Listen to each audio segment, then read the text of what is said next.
Retrouvez les chocos de Radio Balance en partenariat avec theturf.fr, site de paris hippique sur internet et mobile.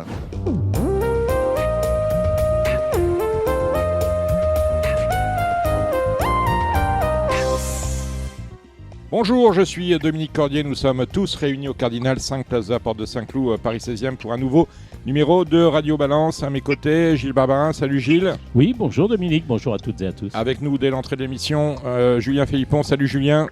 Bonsoir à tous. Julien, Gilles, Kevin, Nicole, The Turf vous rejoindra pour les pronostics du galop. Nous aurons un invité, Jean-Pierre Gauvin, le trot, avec des pronostics assurés par Kevin Baudon d'Equilia et notre nouvelle recrue Lucas Quentin d'Equilia également.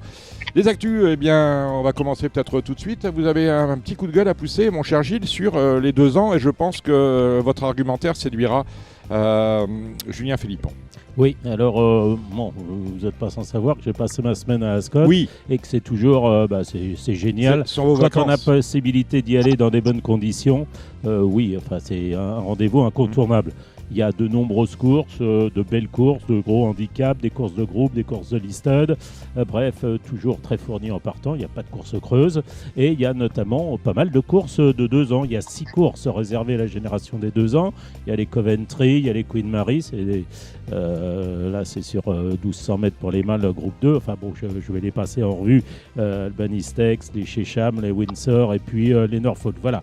Sachez qu'il y a eu 117 partants dans ces 6 courses. Donc des courses efficaces. Des courses efficaces avec notamment des chevaux qu'on a vu courir en France et qui ont fini, qu'on peut finir. Rock Hunter, je crois qu'il a fini dernier. Il y a Hot Darling, je ne sais pas s'il y avait Congo aussi. Enfin bref, voilà. C'est simplement pour dire 117 2 ans en 6 courses au niveau liste des groupes. Nous, en France, alors j'ai les chiffres actualisés, peut-être pas aujourd'hui, mais hier, on a eu 246 chevaux différents de 2 ans qui ont couru. Depuis le début de saison, depuis que les 2 ans ont la possibilité de courir. Et je suis un peu inquiet quand je vois les engagés, notamment du Robert Papin, du Cabourg, du Six Perfection. Beaucoup de Français, bien sûr, au départ. Le Papin, excusez-moi, sur les 35, il y a 33 qui sont entraînés en Angleterre ou en Irlande.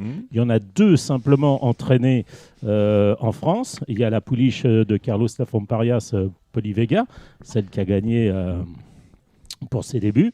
Et il y a aussi Thiago The First, qui visiblement ne va pas le courir. Enfin, je ne pense pas qu'il le court. Après, je ne suis pas l'entraîneur, mais voilà. Non, je suis un peu inquiet. C'est pareil, même dans le Roland de Chambure, ils sont très peu de Français. Qu'est-ce qu'il y a d'autre, le Cabourg, sur les 16 engagés, il y a la pouliche de Nicolas Perret qui a couru à Chantilly. Visiblement, elle n'a pas le niveau pour courir ça. Il y a encore Polyvega et il y a Delacte qui a couru l'autre jour à Chantilly, le jour du Prix de Diane.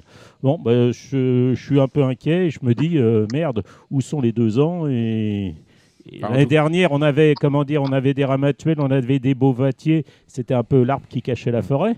Mais là, cette année, pour l'instant... on a vraiment de très mauvais 2 ans, Julien Philippon. 2 ans. Alors, la réflexion de Gilles est en étage. Je vais essayer de répondre à plusieurs questions. Déjà, 117 2 ans à Ascot. Moi, personnellement, je ne suis pas un fanatique. J'aime les chevaux. Je ne suis pas un fanatique de cette surexploitation au premier semestre. Je m'explique, quand vous voyez 20 ou 25 partants dans un groupe à Ascot de 2 ans, je vous suggère de reprendre les 2 dernières éditions, par exemple, que Gilles a citées en 2022 et 2023. Prenez au hasard le premier, le 5e, le 10e, le 15e et le 20e et regardez ce qu'ils ont fait par la suite. Il y a quasiment un tiers des chevaux qui ne recourent jamais après Ascot et beaucoup de chevaux qui, du coup, ont laissé leur âme sur cette ligne droite qui est hyper dure pour les chevaux. Alors, c'est les Jeux Olympiques, c'est une grande fête pour les propriétaires qui investissent pour aller courir ça. Personnellement, moi qui suis ni plus ni moins sensible que d'autres au bien-être animal, surcharger ces squelettes par des courses difficiles dans le premier semestre de leur année de 2 ans, je ne peux pas vous dire que ça me fascine. Oui. Après, pour répondre à l'autre question, à l'autre partie des engagements, alors là, je vais peut-être une fois de plus m'opposer à France Gallo. Là, on a inventé un truc qui personnellement me déplaît fortement et je suis très très étonné que les entraîneurs dits classiques aient laissé passer ça et à mon sens, ils ne défendent pas très bien leurs intérêts. Donc, comme vous savez qu'une partie des allocations des bonnes courses est alimentée par ce qu'on appelle la poule, c'est-à-dire un engagement qui est très supérieur aux courses standards au moment de l'engagement, généralement, on engageait 18 jours en avance les courses de groupe, c'est-à-dire 2 semaines plus le mercredi, 2 semaines plus 3 jours avant la belle course. Et là, maintenant, nous sommes passés à 5 semaines des belles courses. C'est-à-dire qu'aujourd'hui, fin juin, on engage le début août à Deauville. C'est-à-dire qu'il y a des chevaux qui n'ont même pas débuté encore, qui pourraient possiblement être engagés dans le 6 Perfection, qui vont débuter début juillet, dont les entraîneurs n'osent pas prendre le risque de courir et de prendre une brique et de passer pour un gland en ayant engagé dans le groupe 2 5 semaines en avant. Enfin, ça veut plus rien dire, quoi. Non seulement ça risque de faire passer les entraîneurs pour des cons à engager des chevaux qui, pour une raison X ou Y, pourraient rater leur début. Mais en plus, on se prive de... En fait, le principe, c'est que France Gallo veut tondre un peu plus les propriétaires en leur faisant engager très tôt les chevaux et en pensant que ça va permettre qu'il y ait plus de partants. Alors, certes, ça marche très bien sur le week-end de l'Arc, parce que le week-end de l'Arc, c'est comme l'Ascot, c'est un peu les IOE, et on est capable de se faire plaisir pour ce groupe-là. En revanche, sur tous les autres groupes, et particulièrement sur les groupes de 2 ans, je pense que c'est totalement contre-productif et que les gens ont besoin de voir le cheval gagner le Méden, ou gagner la course d'inédit, ou éventuellement la classe 2, avant d'aller faire leur engagement dans un groupe, et n'ont pas envie de faire dépenser allègrement l'argent aux propriétaires en engageant et en risquant en plus de passer pour un con. Oui. Alors, je vais rebondir sur ce que tu as dit là pour Pas Ascot. trop, Gilles, Mais pour Ascot, je prendrai l'exemple de Porta Fortuna. Je crois savoir qu'elle est toujours présente. Elle est même passée par les États-Unis et elle a ridiculisé tout le monde l'autre jour dans les Coronation Stakes. Bon, ça, c'est une chose. Pour les courses de 2 ans en France, là, il y avait l'engagement du Yakolev. Ça devait être ce matin. Voilà, sur les 11 engagés, il y a 8 étrangers. Il y a une Fabre, celle qui a terminé 2e, la Abdullah, qui visiblement va courir plutôt... elle va courir mardi, je crois, à Chantilly. Mais on ne sait pas faire, Gilles, ça, en fait. Oui, non, mais on parle dans le vide. Oui. En fait, moi, ce qui m'inquiète, c'est pas qu'on soit pas capable de sortir des meilleurs 2 ans en premier semestre. C'est que, par contre, si on n'est pas capable de produire des chevaux précoces, il faut qu'on soit capable de les rattraper plus tard, c'est-à-dire à 4 ans et tout. Là, ce qu'on repère depuis quelques années, ce qui me semble un peu inquiétant, c'est que non seulement on ne peut pas rivaliser avec eux, généralement dans l'année de 2 ans, particulièrement en début d'année de 2 ans, mais qu'en plus, nos chevaux que nous sommes capables de sortir plus tard et de fabriquer, on va dire, plus doucement, façon Jean-Claude Rouget, par exemple, qui fait ça très bien, qui aime bien courir 2 fois à 2 ans et préparer les classiques. Mais généralement, on ne les rattrape pas non plus à 4 et 5 ans. Oui. Moi, je crois qu'il y a un énorme différentiel de production, de qualité de production, de profondeur de production. C'est-à-dire que là où on sort 1-2 ans, 100 mètres, il y en a beaucoup plus en Angleterre. Et surtout, il y a beaucoup plus de propriétaires prêts à perdre beaucoup d'argent en Angleterre. Là où en France, le peu qui reste a beaucoup d'intérêt financier et ne veut pas prendre le risque de trop paumer d'argent, je pense. Oui. Alors après, moi, je vais rebondir aussi sur le fait, parce qu'on parle des 2 ans de Jean-Claude Rouget à l'automne et tout. Je me souviens d'un Padishak, j'en parle puisque je l'ai vu courir à Ascot l'autre jour chez un autre entraîneur. Je vais parler d'un Rajapour qui a couru depuis Épave. Voilà, c'est pas parce qu'ils gagnent 2 courses au mois de septembre ou au mois d'octobre qu'ils font des bons 3 ans non plus. Non, mais il est à l'aise dans sa méthode. On va dire que Jean-Claude, c'est quelqu'un qui, pendant 20 ans, a fait carrière et on lui a longuement reproché de ne pas être capable d'amener de chevaux pour gagner les classiques, avec des chevaux souvent préparés trop tôt, capables de gagner les préparatoires et échouant dans les classiques.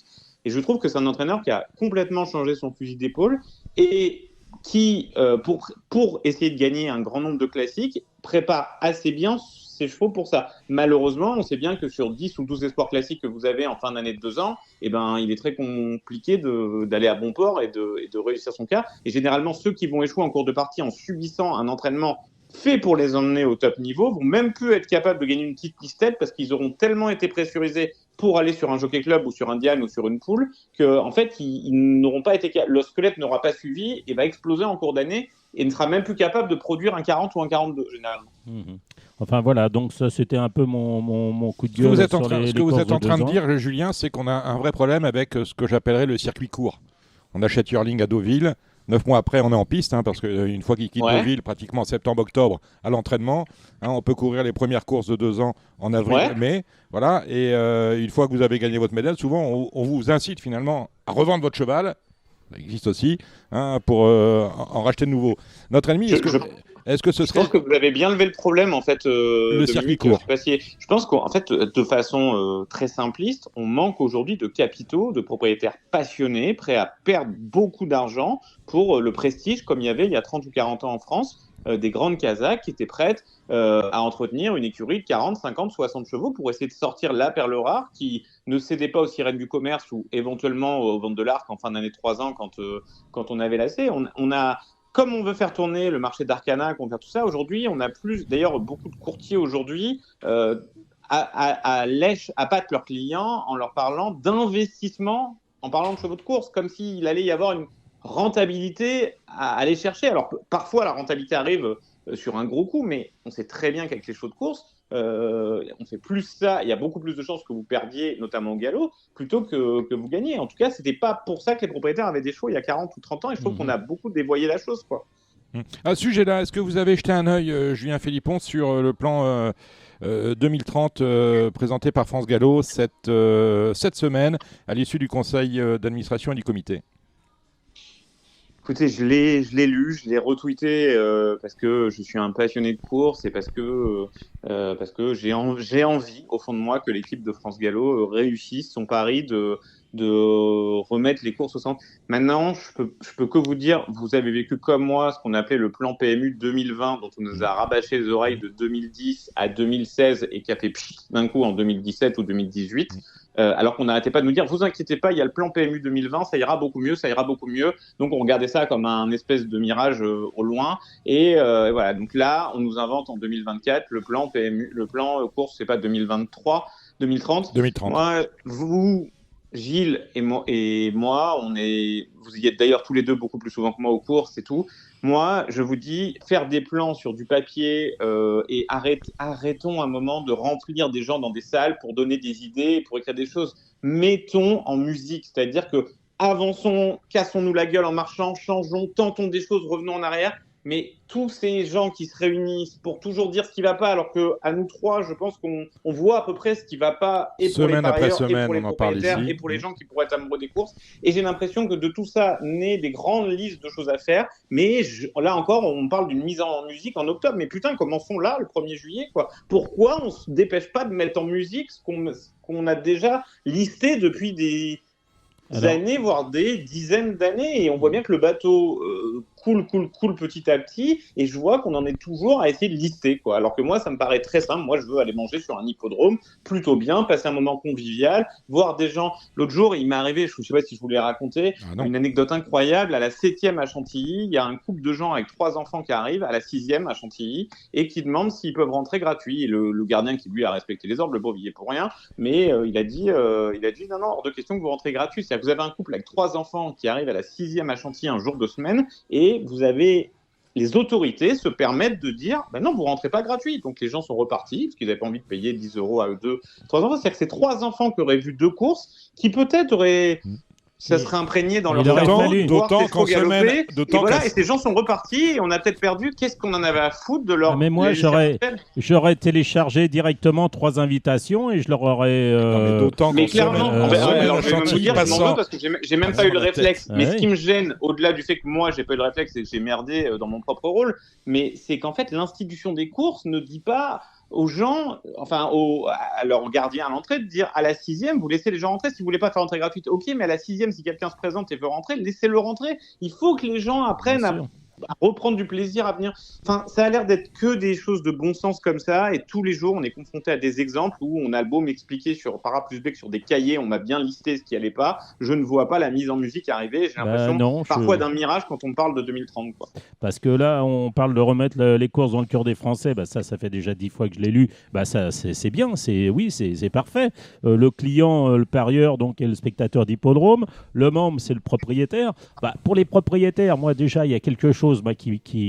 J'ai des chevaux chez 2 ou 3 entraîneurs et j'ai des entraîneurs qui me disent j'ai du mal à me faire payer par les propriétaires. Je veux dire, les propriétaires, il y en a un certain nombre qui n'honorent pas leurs factures. Il y a des courtiers, excusez-moi, les courtiers qui démarchent les propriétaires, ils ne payent pas non plus leurs factures. Non, mais il faudrait déjà commencer par mettre de l'ordre dans la maison aussi, quelque part. Et ensuite, si vous arrivez, au bout d'un certain temps, à mettre le client sur les oppositions, vous n'allez pas récupérer votre créance pour autant.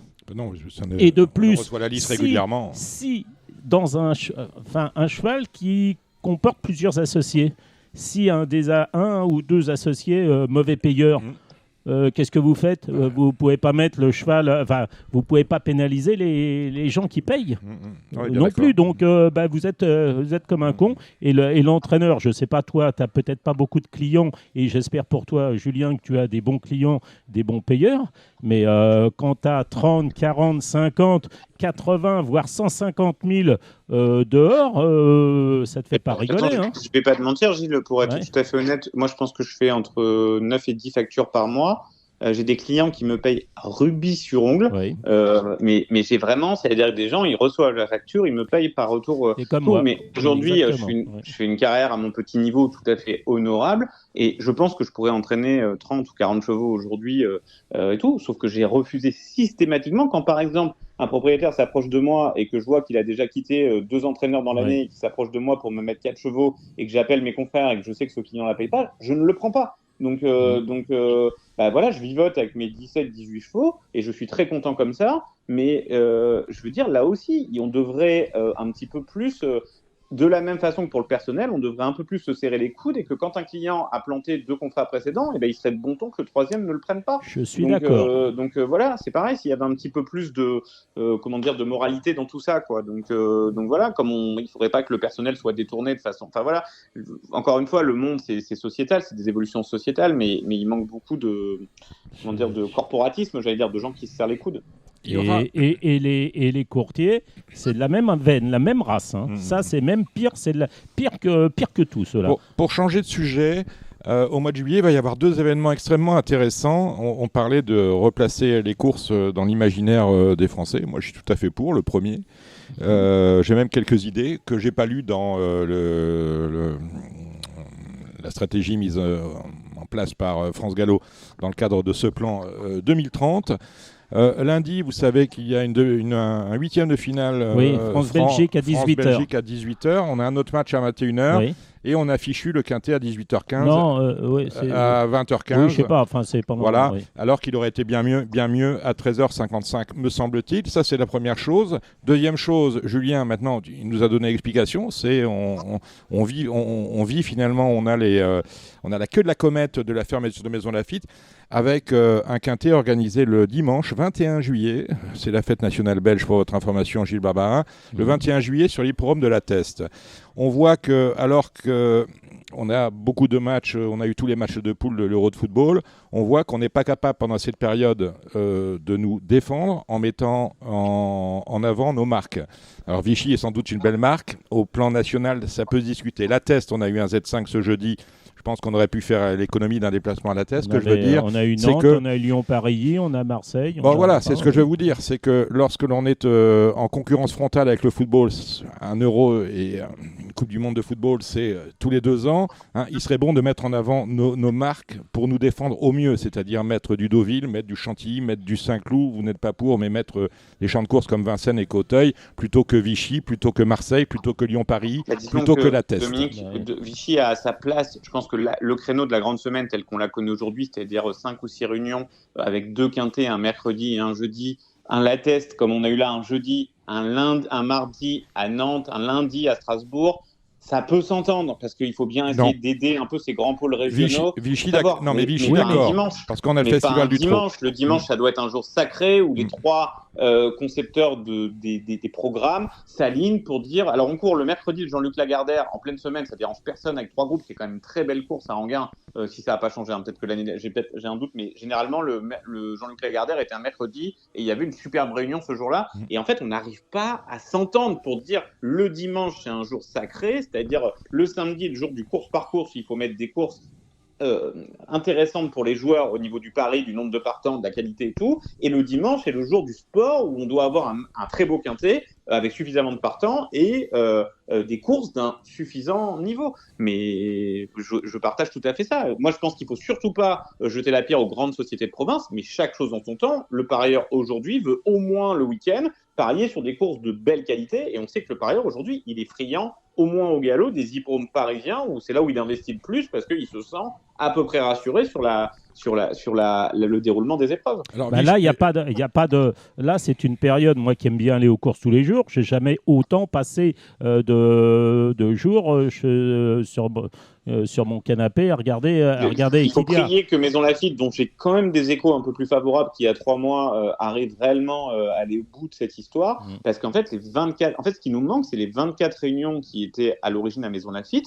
auraient dû être redistribuées à 100% dans le giron parisien, et elles ont été, pour des raisons, je dis, politiques, disséminées dans tous les coins de la France, mais sans aucune raison réelle pour les parieurs, c'est-à-dire on est capable d'ajouter une réunion à Lyon par exemple, j'ai rien contre Lyon qui est une très belle piste, mais qui n'arrive pas à avoir qui a une moyenne inférieure de partants. Donc fatalement, si vous ajoutez une réunion à Lyon, alors qu'à l'année vous avez une moyenne inférieure de partants à Paris et des enjeux inférieurs, vous allez encore affaiblir votre moyenne de partants, sachant qu'en plus il n'y a pas beaucoup de chevaux dans cette région-là, quoi.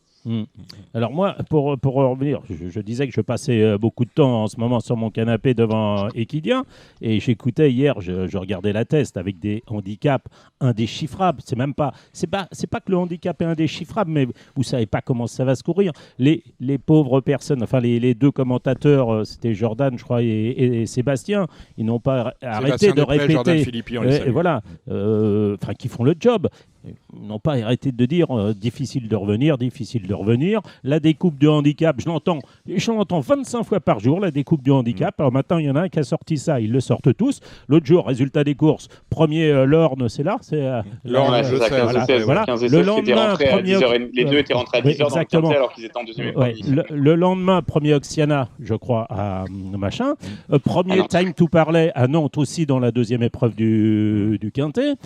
Hier, on a quand même eu 13, 14, 15 et 16 à l'arrivée, avec un cheval qui a été monté dernier. Bon, ça c'est un miracle, qui est venu à la corde. Voilà. C'était d'ailleurs, il y en avait 4 sur 5. La monte a enthousiasmé, la monte de Michael Arzalona a enthousiasmé Julien Philippon. Non, mais je suis complètement d'accord. Tu peux le refaire peut-être 20 fois. Mais si tu veux, tu bourres la tête aux gens en disant... on revient pas, tu dis la découpe du handicap machin et ça se passe le contraire. Donc je voudrais qu'il y ait un peu plus de modération et qu'on mette pas des gens dans des... déjà, il faut noter, vous qui avez connu cette chaîne-là, Gilles, à la grande époque, déjà à l'époque sur Equidia, vous n'aviez pas le droit de dire allez jouer le 5 ou allez jouer le 8 et tout. Ouais. Maintenant, c'est devenu une obsession, on va dire, je pense... mis en place un peu par le PMU d'incitation, c'est-à-dire qu'il faut que tout le monde y aille de son prono, que tout le monde ait une explication. Avant, un journaliste hippique, je mets bien dans la même phrase, c'était quelqu'un qui était chargé de présenter les concurrents sans forcément avoir un parti pris, puis de commenter une course, puis de donner l'arrivée, et puis de garder un aspect sportif des choses. Aujourd'hui, Equidia, c'est pas un reproche, c'est encore une fois une évolution sociétale, mais c'est devenu Radio Flambe. Oui. Tout le monde y bat de son commentaire. Mais à un moment donné, c'est assez logique. Vous avez 6 courses à la test hier où on ne revient pas. Là, vous êtes jockey. Vous êtes dans le vestiaire, vous êtes dans un quintet à 16 partants, et là, évidemment, qu'est-ce qui se passe? Tout le monde se dit on ne revient pas, et là, généralement, tout le monde met un cran de plus pour aller terre, c'est qu'au lieu d'avoir une moyenne de 56 km/h, vous allez mettre tout le monde à 58 ou à 59, et évidemment, il y a un moment où le bouillon monte trop haut, et que vous ne pouvez pas faire 2000 mètres à 59 km/h, et qu'une course dans la Réunion, vous allez plutôt avoir des chevaux qui vont revenir. Oui, mais à un moment donné, à force de dire le 5 va gagner, à un moment donné, le 5 gagne. Voilà, mais le Quintet Max jouait le 22, je vous le dis. Mais après, Gilles, pour revenir, vous qui aimez inciter les parieurs à devenir intelligents et à devenir des parieurs qui parent eux-mêmes, vous êtes comme moi, on aime tous échafauder un peu un scénario de course avant d'établir ces jeux. Bien sûr. Je ne peux pas reprocher à des gens qui présentent une course, qui ont vu que toute la journée on ne revenait pas, d'essayer de mettre en alerte les spectateurs en me disant attention, première réunion à la test, ça fait longtemps, on a gardé une bande bien bonne, parce que ça c'est toujours la même connerie. Chaque fois, on remet je l'ai raconté 100 fois. Marseille avait fait. Comme un vieux disque cassé, c'est-à-dire qu'à chaque fois, on met la liste à 0 pour la réunion du Quintet. Évidemment, à chaque fois, on arrive sur l'hippodrome de province qui pense avoir mis des petits plats dans les grands en faisant tout bien, et évidemment on crée une fausse course puisque vous n'avez aucune chance ce jour-là quand vous avez besoin d'attendre. Mais Marseille avait fait quelque chose de bien, c'est-à-dire qu'ils avaient mis une grosse lisse qu'ils avaient enlevée, mais en fait tout le monde pouvait venir dans une bande de 12 à 15 mètres. Vous voyez, et ça je trouvais que c'était une très bonne initiative. Mais pour en revenir, moi je ne suis pas contre l'incitation au jeu, mais je trouve que le métier de pronostiqueur, c'est un métier c'est pas n'importe qui le fait pas. Faut pas que ça soit. Enfin, je veux dire, il y a des gens qui sont très bien pour le faire. Il y en a d'autres qui ne sont pas bien. Alors, on place les pions en fonction des disponibilités des uns et des autres. Et à mon avis, c'est pas une bonne chose.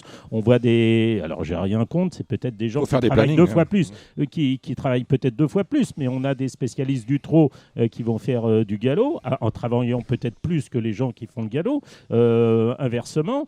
Voilà, je veux dire, le métier de pronostiqueur de Paris Turf, c'est Florent Béas. En principe, il n'y en a pas 50 000. Voilà, pareil, c'est un métier différent, mais je crois qu'il faut faire attention à ce qu'on dit et à ce qu'on fait. Pour les marques, pendant la concurrence des paris sportifs, c'est une chose. A priori, on n'a pas dit aux organisateurs d'épreuves hippiques qu'il y avait un 8e de finale lundi, puisqu'on a mis entre 2 matchs le Z5, là, alors qu'il aurait été mis en début d'après-midi, Gilles. Oui, tout à fait. Là, je crois que la course d'obstacles, elle est à Clairefontaine à la 20h15. Exactement. Le match alors là, France-Belgique, Dominique, pour avoir... Juste, je vous partage mon expérience et je comprendrai tout à fait qu'elle vous satisfasse pas. Mais on constate un truc quand on est au PMU, c'est que si vous avez habituellement le quintet à 13h50 et que pour une raison exceptionnelle, vous décidez de le mettre à 15h30 ou à 18h, vous avez quand même tous vos habitués de 13h50 qui vont jouer et éventuellement, quand ils vont allumer leur téléviseur ou pour le résultat, ils vont voir que la course ne court pas là et vous allez faire des enjeux en plus. Si par hasard, vous commencez à courir tous les jours, à donner une habitude aux gens à 18h, ce qui est le cas en ce moment, le quintet tous les jours à 18h ou à 18h30 et 20h15 le jeudi, vendredi, samedi, et que d'un coup, vous les surprenez en leur mettant une fois exceptionnellement un quintet à 13h30 alors qu'ils sont habitués à faire leur jeu en fin d'après-midi. Là, vous êtes sûr de tomber de 35% ou 40% parce que les gens arriveront à 17h pour faire leur ticket et le quintet sera déjà couru. Donc, non, mais je dis pas ça, je comprends votre argumentaire. Je dis simplement que quand on a un France-Belgique à 18h, on le sait depuis qu'on a le tableau, depuis 6 mois qu'on peut avoir un France-Belgique à 18h. Le lundi, on sera combien 1er juillet. Mais non, mais je pense qu'ils ont fait après, justement, le quintet est après le France-Belgique. Eh ben, il est juste après, il est entre les deux matchs. Alors je vais vous dire un truc arrêté, il sera peut-être pendant le France-Belgique, parce que s'il y a des prolongations, eh ben vous êtes mort. Voilà. Oui, ça c'est sûr. Donc, aucune de vos justifications, mon cher Julien, ne tient la route. Mais moi, je pense que s'il était court à 13h50, vous auriez fait 30% de moins dans le jeu.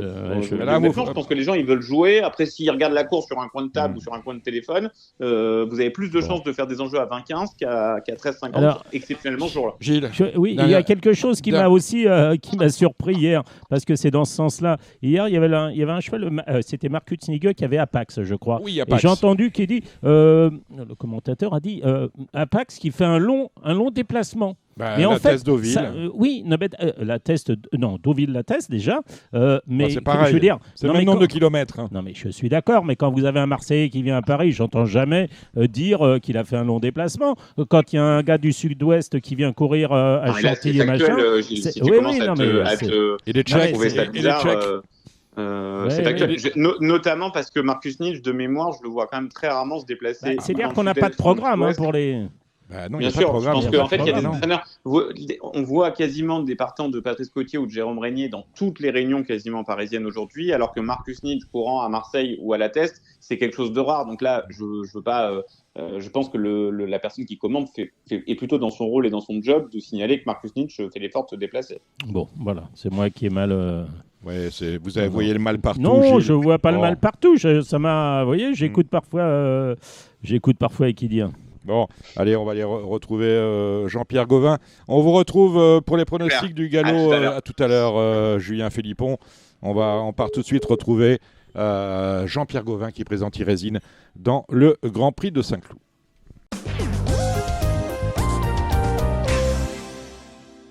Il est notre invité, Jean-Pierre Gauvin. Bonsoir Jean-Pierre. Bonsoir à tous. Alors, candidat au succès avec Irésine dans le Grand Prix de Saint-Cloud, on va parler avec Gilles Barbarin dans quelques instants. Tout d'abord, Jean-Pierre, est-ce que vous avez des nouvelles de Marie Velon qui est tombée en se radant au départ c'est important. Tout à l'heure à Clairefontaine? Oui, moi j'ai pas vu la chute en direct, mais c'est mon frère qui m'a averti, qui on l'avait dit. J'ai vite appelé Jules Suzini, l'agent de Marie, qui, dès que j'ai décroché, savait pourquoi j'appelais. Il m'a dit non, tout va bien Jean-Pierre, vous inquiétez pas.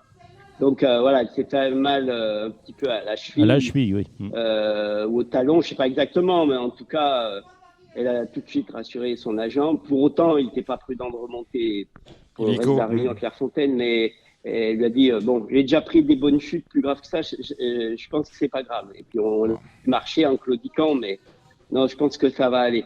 Je pense qu'elle montrait Irésine dimanche même avec une jambe cassée. Mais ça ne la laisserait pas faire.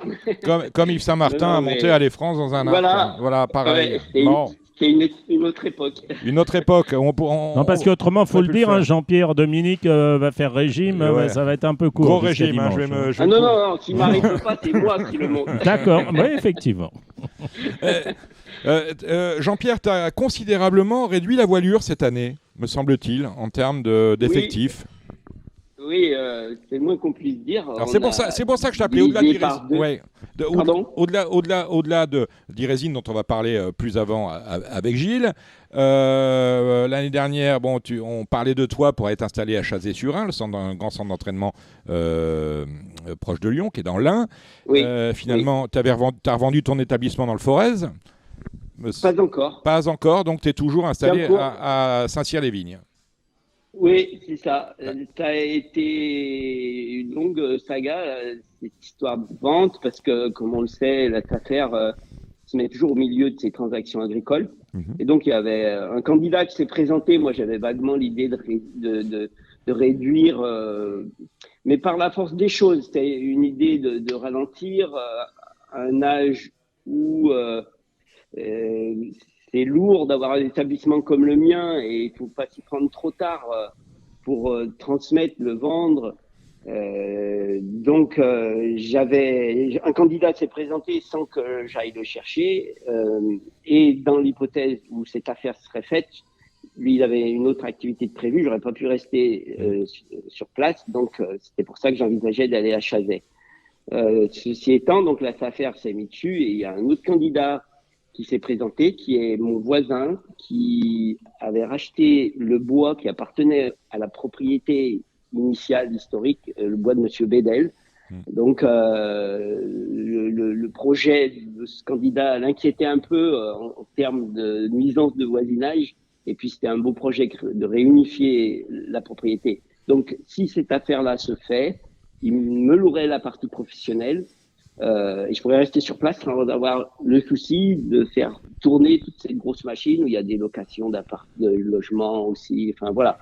Et puis au moins, je serai plus tranquille pour ce qui me reste de carrière à faire. Voilà. Et puis il y a aussi une de mes employées, Laurine Curie, qui s'est récemment installée sur place. Le but étant de voir s'il est possible de faire une certaine transmission. Voilà, donc moi j'occupe moins de box qu'avant, mais elle a 9 chevaux actuellement, donc ça réhabille un petit peu les écuries et donc voilà, on en est là et j'en saurai plus rapidement si cette vente se fait, avec possibilité de rester sur place. Pour vous expliquer un peu, la SAFER, c'est un État dans l'État.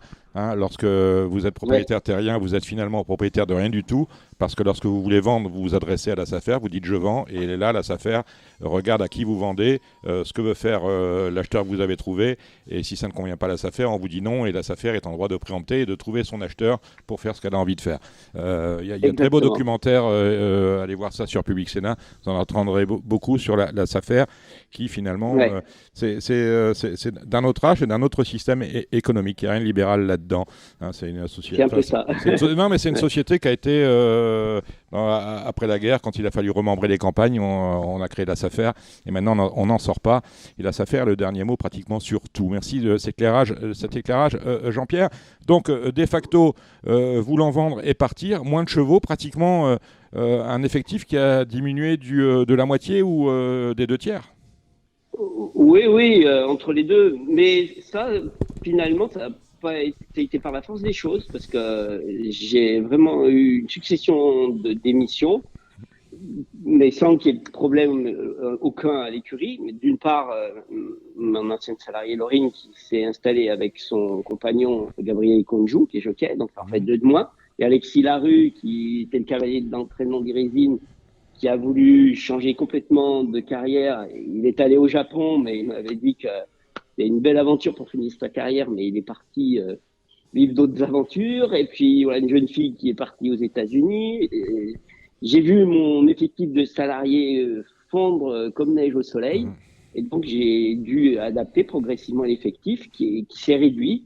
Mais c'était pas parce que je voulais partir, c'était pas un choix volontaire de ta part. Mais ça m'oblige à le faire. Voilà, c'est surtout la conjoncture et quant aux problèmes de personnel qui ont été brutaux et voilà une avalanche un peu de départ qui ont fait que j'ai dû réduire mon effectif.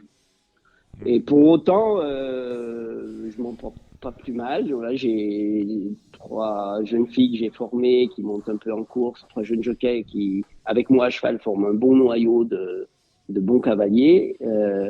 Et on sélectionne et on essaye de faire du bon travail avec un effectif réduit. Pour le moment, on a de bons résultats cette année et donc je suis plus tranquille qu'avec un plus gros effectif et tous les problèmes que ça peut engendrer.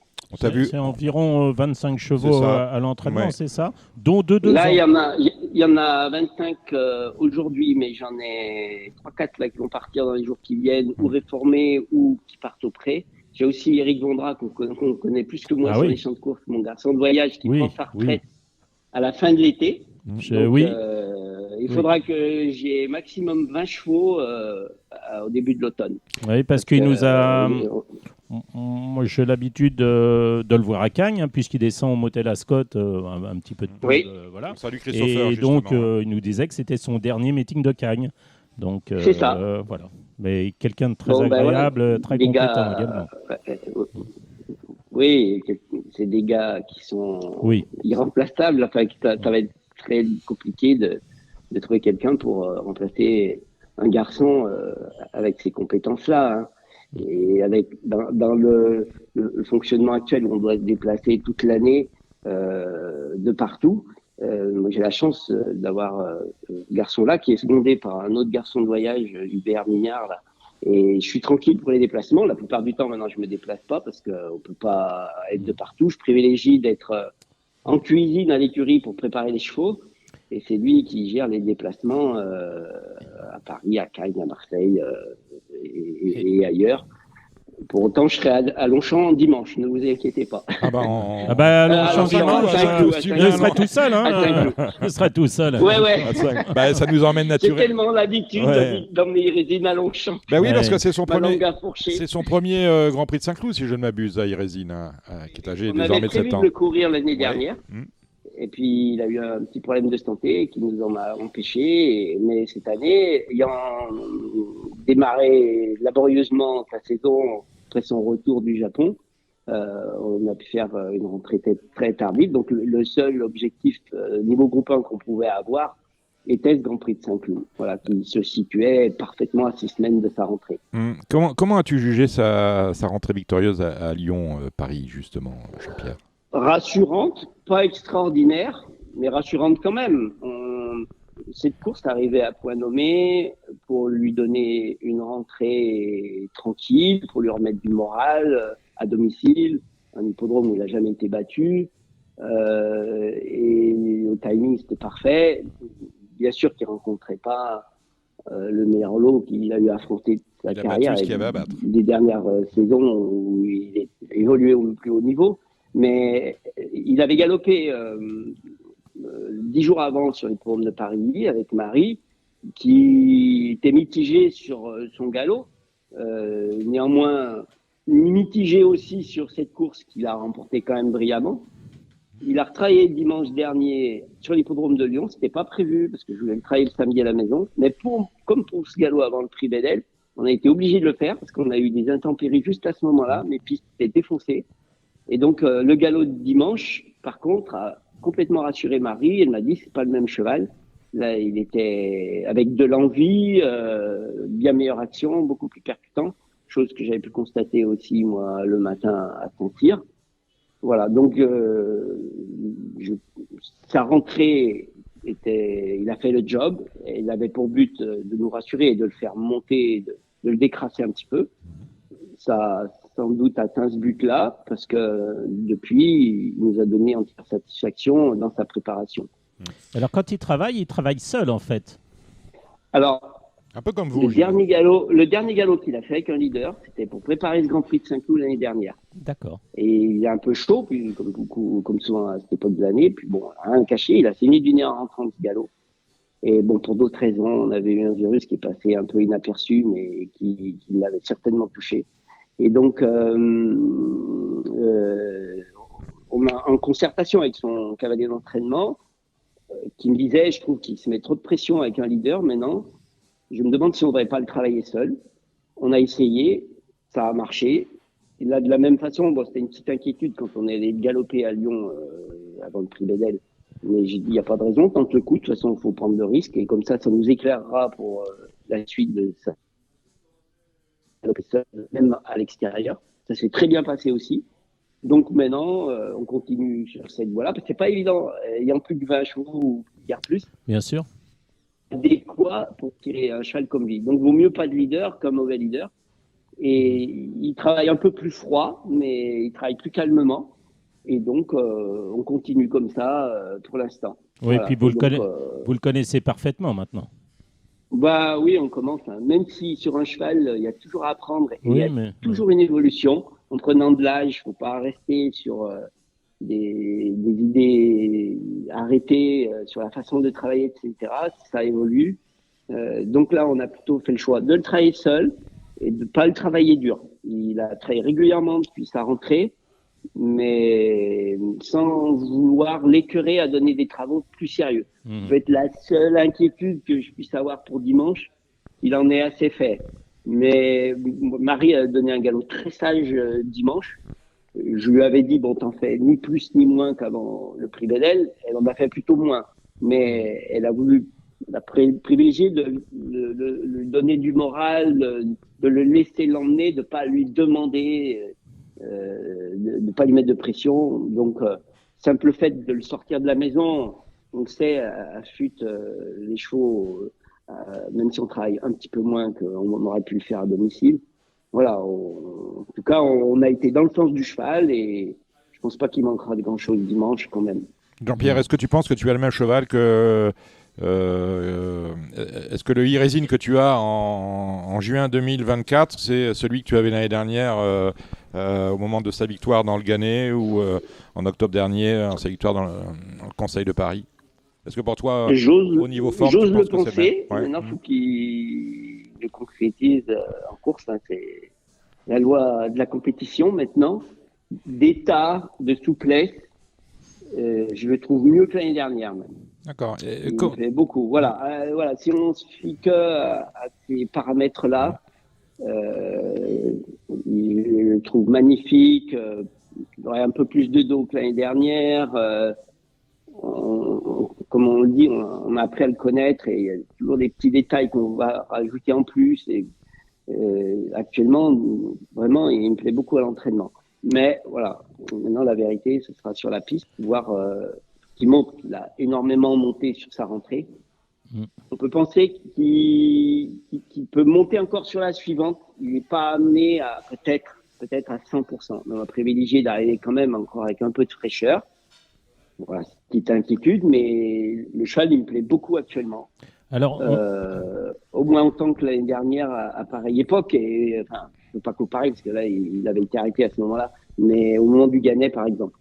Alors, on annonce beaucoup d'eau dans la nuit de samedi à dimanche. Là, enfin, moi, je suis sur la météo. Je vois, j'ai une vingtaine de millimètres qui sont supposés tomber dans la nuit de samedi à dimanche.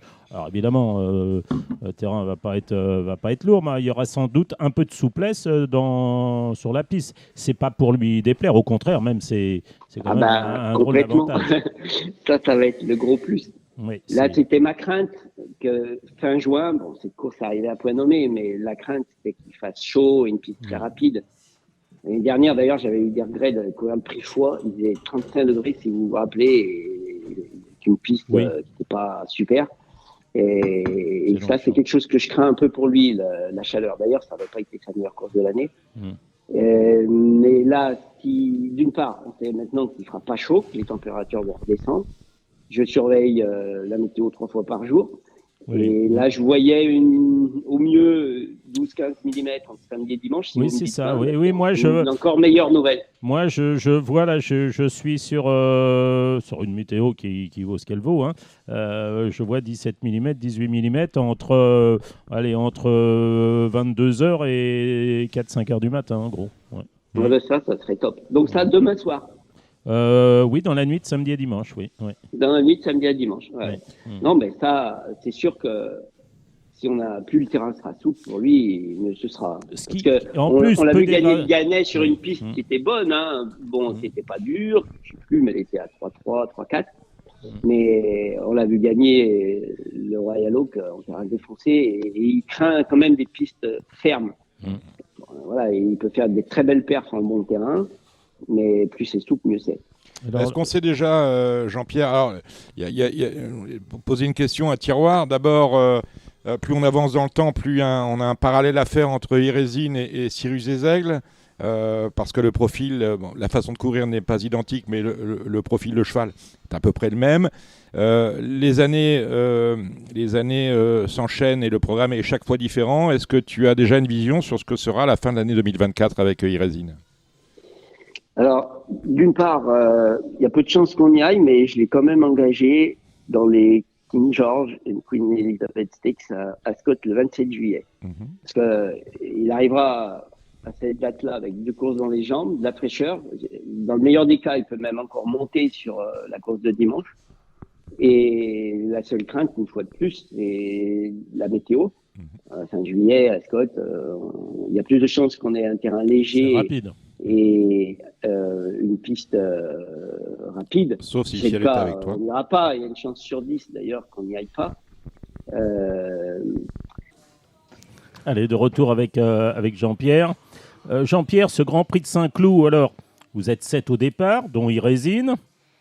Est-ce que tu as fait le papier sans doute en long, en large, en travers? Oui. Tu as dû regarder la course des Anglais, des Irlandais, savoir qui peut aller devant.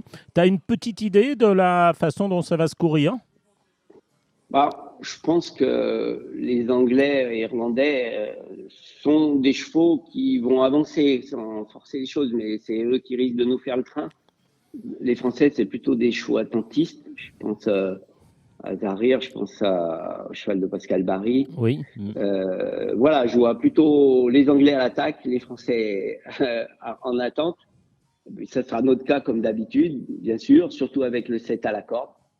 On peut même retrouver Irésine dernier, parce que de toute façon, Marie le connaît bien maintenant, il faut lui faire comprendre, il faut le reprendre un peu en partant. Enfin, on peut le laisser sortir des boîtes, mais il a l'habitude d'être pris et d'essayer de vite trouver un dos. Avec le 7, on laisse trop avancer, on risque de ne pas en trouver, mais on peut se retrouver en dernière position. Mais ça, Marie a carte blanche, elle sait exactement ce qu'il faut faire, les risques qu'on peut prendre ou pas, et voilà.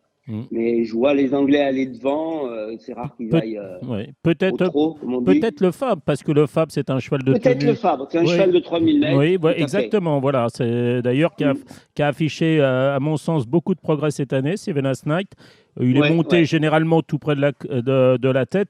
Je suppose que s'il n'y a pas, il n'aura pas d'ordre, hein, mais s'il n'y a pas suffisamment de train, le cheval va aller devant et il peut durcir aussi de bonne heure. Ce qui serait un avantage pour Irésine, c'est que la course se décante à la fouilleuse ou juste après. Oui, tout à fait. Tout à fait. Voilà. Mais bon, voilà, il va falloir gérer ce numéro 7, mais de toute façon, on va attendre.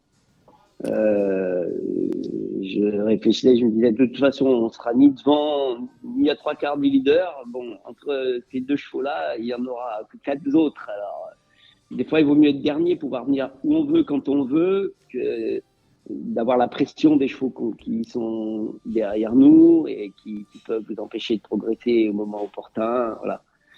Et surtout si la piste venait à s'assouplir, ce serait moins un problème de se retrouver un petit peu loin.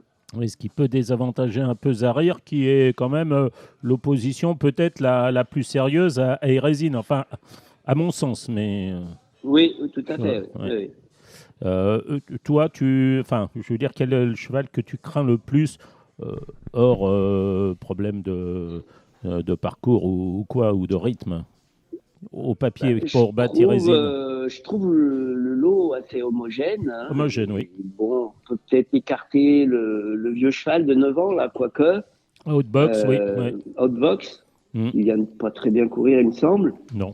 Mais le reste, il n'y a rien à jeter. Hein. On peut craindre le cheval d'André Fabre, Zarir, le cheval de Pascal Barry dans les Français. Ouais, Dubaï au Nord aussi, qui est un vrai bon cheval. Dubaï au Nord, non mais c'est sûr. Après, il n'y en a pas un qui se détache. Hein. Ouais. J'en crains pas un en particulier. Celui qu'on aurait peut-être pu craindre, c'est le cheval qui a fait forfait, qui a annulé au probable Gosden. Là. Oui, mais il avait été battu de 6 longueurs par le Brian l'autre jour à Chasseur, je crois. Oui, j'ai pas vu ça d'aussi près, mais voilà. Arrest, non, mais le O'Brien, bien sûr, oui. Oui, bah c'est des chevaux durs, hein, ça c'est. Ouais. C'est des chevaux durs, voilà. Mais c'est homogène, je suis complètement d'accord. Oui, c'est homogène. Dur à dire qui va gagner ce Grand Prix. Bon, Jean-Pierre, on va te souhaiter le meilleur. Hein, meilleur, Jean-Pierre. Sachant que nos invités, sont quand même dans la bonne. On est dans le mood. Oh, oui, on est bien parce que on avait eu Nicolas Clément avec Survie dans le Prix de Diane, ce qui n'était pas une évidence. Je sais plus, pour le Grand Steeple, on avait eu aussi. Enfin bon, nos invités, généralement, on les arrête pas. Sauf donc, Jonathan Van Merbeek la semaine dernière, mais on savait qu'il se faisait plaisir en alignant 3 chevaux dans les 3 courses de 300 l'étrier. dans les groupes. Voilà. Oui, mais c'était dit, il avait des chevaux au box, voilà, il pouvait courir et il a couru. Voilà. Et est-ce que Jean-Pierre, on croise les doigts. Est-ce que tu aurais pour nos amis turfistes quelques bonnes cartouches pour notamment la grande semaine de Vichy? Oui, des chevaux qu'on a vus récemment, Divide and Rule, qui vient de bien gagner à Lyon, qui devrait courir une classe 2 sur 1600 mètres. Bon, il faut affronter les mâles. Et là, on va monter de catégorie, mais j'aime beaucoup cette pouliche qui est un peu délicate, mais qui a sûrement du potentiel. Je me tâtais même, peut-être, ça peut être un peu long, parce qu'elle est un peu brillante de l'engager dans la liste de femelles. Puis un poulain qui vient de gagner brillamment un salon, Mr. Owen, qu'on verra dans la deuxième épreuve du Quintet. Michael Octa aussi, qui a gagné son handicap à Lyon, qui a moins de marge, mais qu'on va voir dans un handicap sur 2000 mètres. Les Princesse Columbia ou des alors elle vient pas mal se comporter dans un réclamé, elle a le même à Vichy sur 1600 mètres. Après on a des Willy Winner aussi, non? Comment? Willy Winner qui couvrira le 2008. Je crois que c'est un quintet et il sera en deuxième épreuve. Je sais plus si c'est un quintet, mais il y a un handicap 2008. Il va courir ça. Il vient de très bien courir à ce salon. Il est sans doute un petit peu mieux corde à droite. Donc Vichy, ça devrait pas mal lui convenir. Il y avait assez bien couru l'été dernier d'ailleurs, où il était encore un peu au handicap, pas tout à fait à maturité. Voilà, tous des chevaux en forme en tout cas, qui ont moins de marge maintenant parce qu'ils ont presque tous gagné leur course ou plusieurs au printemps. Mais voilà, il y aura une bonne douzaine de partants, moins que d'habitude, forcément, j'ai moins d'effectifs. Oui. Mais quelques cartouches intéressantes. Voilà. Merci. Écoutez, Jean-Pierre, on se voit donc dimanche en espérant que le sourire soit de mise après le Grand Prix de Saint-Cloud. Et puis, on vous souhaite une excellente soirée. Merci, Jean-Pierre. Merci beaucoup. Au revoir. Bonne soirée à tous. Au revoir. Les pronos du plein, on rejoint, alors Gilles toujours avec nous, on rejoint Julien Philippon qui est de retour. Salut Julien. Salut Samy. Et on a Kevin Nicole de Zutter. Salut Kevin. Salut Samy, bonsoir à tous. Bonsoir. Alors on a un bon week-end au galop à Chantilly samedi, on a également Saint-Cloud dimanche. On va commencer par Chantilly avec samedi, c'est en semi-nocturne. Hein. Début à 16h42, un terrain qui a été jugé à 3-1, un terrain bon, hein. Ça date de quand? Ça date d'hier. Bon. Alors attention aux orages, il y en a de prévus dans la nuit de samedi à dimanche. Est-ce qu'ils vont arriver pour la semi-nocturne? On n'espère pas, puisque c'est une belle réunion de course, avec aussi une belle animation, c'est aussi aux courses. Oui. Bon, on va commencer avec cette première. C'est un maiden pour des 3 ans avec toi, Gilles. Je vais pas inventer grand-chose. Je vais peut-être considérer que Las Martin va effectuer quelques progrès pour essayer de prendre sa revanche sur le 3 Hawk Power. Voilà, après, il n'y en a pas beaucoup qui me plaisent beaucoup dans cette épreuve. Maintenant, on peut avoir peut-être une révélation. Moi, je dirais AC3, voilà. Julien? Martin, c'est un cheval sublime, mais vraiment sublime. Je peux pas croire qu'il a fait son niveau la dernière fois à Compiègne. Il va être très avantagé par le bon terrain. Donc, effectivement, As-3, ça me semble pas mal. Alors, je vous donne une pouliche à mettre dans les jeux, mais ça sera peut-être un coup trop tôt. Mais je sais que l'an dernier, Joséphine Soutan pensait qu'Alemania était une pouliche pour aller vraiment sur des courses, au moins des bons médènes, voire des courses un peu plus intéressantes. Elle a dû mettre beaucoup de temps à la préparer. Elle a un bon numéro à la corde. Je la glisserai comme des égiles, on voit pas grand-chose pour la 3e place. Je la glisserai comme ça trio, tout de suite dans un gagnant trio. Ouais. Et ensuite, mais avoir bien les yeux dessus, c'est une pouliche qui est intéressante à suivre, Alemania. C'est vrai qu'elle a fait des bons débuts à Fontainebleau, elle était un peu mauvais c'est parcours. Ça, c'était vraiment sa bonne pouliche, une pouliche vraiment intéressante. Et bon, il lui fera peut-être une course. Mais à suivre, mais effectivement, As-3 paraît. Il n'y a pas beaucoup de risques en la mettant dans un trio, voire dans un multi. Moi, je me pose la question pour le 4 Paparazzo, Peter Schergen, qui revient en France avec un poulain qui a fini dernier, je crois, monté par Berchen Morzabayev le 17 mai. C'était vraiment hors distance, parce qu'il était au bras dans le tournant. Ouais. Kevin, tu as un cheval à rajouter ou pas? Ouais, de mon côté, globalement, j'ai les mêmes que vous, hein, vous avez bien résumé. Par contre, moi, j'ai bien aimé les débuts d'Oléron à Longchamp. Je trouve qu'elle a fini en avançant, c'était pas mal. Le 12. Et puis le numéro 12, oui. Et puis, éventuellement, Alcala, c'était pas si mal que ça. Elle a fini avec les autres aussi. C'était pas totalement nul. Et puis, niveau expérience, quand même, Gâteau Pardo qui est en 36,5. Je pense qu'à cette valeur, dans ce lot-là, ça devrait suffire pour une place dans le Z4. Enfin, j'imagine. La deuxième, c'est une listelle, le prix Saint-Patrick. On va commencer avec toi, Julien. C'est une belle listelle pour les 3 ans. Ouais, alors c'est une magnifique course pour le spectacle. Mais honnêtement, c'est toujours des confrontations très difficiles entre les chevaux qui ont été un peu plus hauts, qui redescendent du style de Super Cool, et des chevaux qui sont sur la montante. Vraiment du bout du stylo, c'est une course que vraiment j'ai pas très envie de flamber cher. C'est, je dirais, Super Cool. Le cas de Saïd Alfal que je pense a vraiment avoir été très bien et opportunément raccourci. Chadizi qui avait fait une démonstration dans le handicap, et je suis un peu étonné du choix de. Je suis un amoureux de Georgeville. Je suis un peu étonné du choix de Théo Bachelot. Alors, est-ce qu'il y avait peut-être un engagement avant, ou est-ce qu'il a simplement préféré Grandson of Calix? Mais moi, j'aime beaucoup Georgeville, quoi. Moi, ça fait 5-4 As-9 en prono. Moi, je dirais Super Cool. La seule chose qui m'embête pour Super Cool, c'est que j'aime pas quand Dédé descend de catégorie. Bon, après, vous me direz qu'il peut pas monter. Il a couru la poule d'essai des poulains. Mais bon, j'aurais aimé qu'il court autre chose qu'une listed. Bon, il a alors, sans doute ses raisons. Je peux te donner un élément, en fait. Il aurait pu éventuellement courir le pôle de Moussac. Voilà, mais dès la sortie de la poule, c'est cette course qui a été fixée à son programme. Donc c'est pas une décision de mauvais galop ou un truc comme ça. On avait, quoi qu'il arrive, décidé de courir cette course-là après la poule. Bon, alors moi je vais en donner un qui à mon avis est un très bon poulain et je le vois très bien courir, c'est Bayamoun le 10. Je pense que c'est un poulain qui est sur la montante et ça sera mon deuxième choix. Je veux dire, si je fais des jeux combinés, je partirai du 5 Super Cool, le 10 Bayamoun, et puis derrière, je mettrai Chadizi, qui est un animal un peu spécial, faut du train, du bon terrain, qui puisse revenir. Retouch aussi le 12. Nolunch, il a toujours été très estimé, mais je crois qu'il a des problèmes répétition. Bon, voilà. Enfin, je suis plus 5 et 10. Tu peux mettre une mention sur tout le monde. Hein. Oui, c'est ça. Voilà. Mais je suis plus 5 et 10. Voilà. Kevin, un truc à rajouter? Ouais, je suis assez comme vous. On peut parler à peu près de tout le monde. Vous avez peut-être pas trop mentionné Agathe. Moi, j'ai bien aimé sa dernière fin de course. Je pense que le rallongement de distance devrait pas le déranger. Ce sera d'ailleurs la première fois qu'il aborde le mile. Mais et qui passe chez Christopher Red d'ailleurs. Oui, les autres dans la team Rouget juste avant. Oui, les autres sont partis chez Henri-Alex Pantal, les Bizakov, voilà. Les Bizakov, ouais. On espère d'ailleurs pour donc voilà, je trouve que sa dernière fin de course n'était pas si mal et que les 200 mètres supplémentaires vont l'avantager. Donc voilà, petite mention pour lui aussi. La troisième, c'est un Méden sur 1600 mètres cette fois-ci pour les 3 ans. On va commencer avec toi cette fois-ci, Kevin.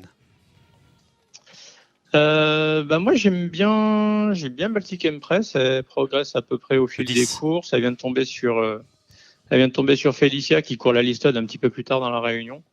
avec une chance à mon avis. Donc ouais, bon, Lolo est hyper touffu. Je sais bien que Gilles va dire qu'il aime pas les pouliches peut-être contre les mâles à cette époque. Non, mais si à cette époque, Même si.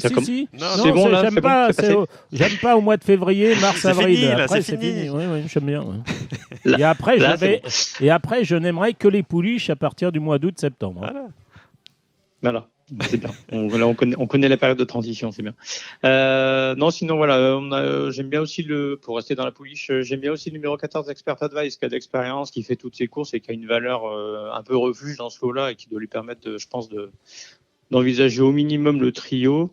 Et puis, je vais reprendre le numéro 11 de Galaxy Vega, qui a peut-être un petit poil déçu la dernière fois à Chantilly et qui, je pense, mérite largement d'être reprise dans ce lot-là. Julien. Pareil, c'est des lots hyper complexes, malgré que ce soit des Médènes et des courses qu'on aimerait théoriquement jouer. Enfin, je la trouve pas inspirante une seconde, la Réunion de Chantilly, même si elle est belle sur le papier. Je vais reprendre Otherworldly. Francis était assez chaud l'autre jour pour gagner, mais qui m'a pas plus convaincu que ça. Et je vous donne juste un gris-gris pour une très très grosse cote. Il y avait une cote d'archivivant débutant sur la Schulz qui était partie favorite dans un Médène inédite. Le coup d'après, elle a couru dans le défoncé. Malheureusement, je vous aurais vraiment mis ça pour s'amuser avec le 2 à la corde. Elle tire le 14 en troisième course. Mais je sais qu'il y avait des bruits et je pense que la deuxième course est vraiment liée au terrain lourd qui ne lui a pas convenu. Voilà, il y aura 100 contre 1, à mon avis, ce sera la dernière favorite, je garderai ça dans un outil. Ouais, moi, je me pose des questions. J'ai regardé le choix des montes pour les Vertémères. Max monte Gretzky et pas Caout. Caout, il avait un engagement dans le Grand Prix de Paris. Bon, je sais que ça veut pas dire grand-chose, mais Max a choisi Gretzky pour qui j'ai pas beaucoup d'estime. Donc, mais Caout, c'est celui qui est annoncé champion, qui s'est tapé la tête dans les boîtes dans le Fontenoy. Ouais, c'est celui-là. En fait, il était annoncé crack, ouais. Et si vous regardez la vidéo, il s'est tapé la tête dans les boîtes en sortant. Et il est parti à 2,50 ou 3 balles ce jour-là. Et il a dû être... il est DPNP le 12 mars à Saint-Cloud. Ouais. Et il a dû être castré le 10 avril. Donc, il a été non partant en début d'année et castré par la suite. Ouais, mais c'est un cheval qui était très, très estimé. Mais je retiens, j'ai eu une conversation avec Renan Thomas à Dieppe le 14 juin et on parlait de choses et d'autres et il me disait que Max ne se trompait pas beaucoup lorsqu'il faisait un choix de monte pour les Vertémères et frères. Il ne parle pas des 2 ans puisque les 2 ans c'est Pierre-Yves Bureau avec les entraîneurs qui choisissent, mais pour les chevaux d'âge à partir de 3 ans, il ne se trompe pas beaucoup. Donc... Caout, je vais le regarder, le 6. Moi, je suis un peu perdu. Hein. Je suis d'accord pour le 10, Baltic Press, le 11, Galaxy Vega. Pourquoi pas le 9, Silam, mais bon. Je suis pas enthousiasmé. Oui, le 9 a fait de très bons débuts. Je ne sais pas pourquoi on ne l'a pas revu, mais... Ça peut être un bon. Faut voir l'état de forme. Là, 4e avec toi, Gilles, c'est un handicap pour les 3 ans. T'aimes bien ça? Oui, là, c'est pas mes courses. Je vais peut-être glisser une pièce à cheval sur le 11 Eren, Michael Delzang. Voilà. Voir sur l'As l'IA-Shop, parce que moi, j'attache toujours une certaine importance au doublé de handicap. Mais sans grande conviction. Julien? Pareil, aucune conviction. Juste, il y a un gars que j'aime beaucoup là pour préparer ce genre de course, c'est Axel Baron. Donc je mettrais First Diva qui raccourcit pour l'occasion, comme ça 8 et 9. Mais franchement, c'est une journée où ne me suivez pas. J'ai aucune inspiration pour cette réunion de A à Z. Quoi. Kevin, pour finir.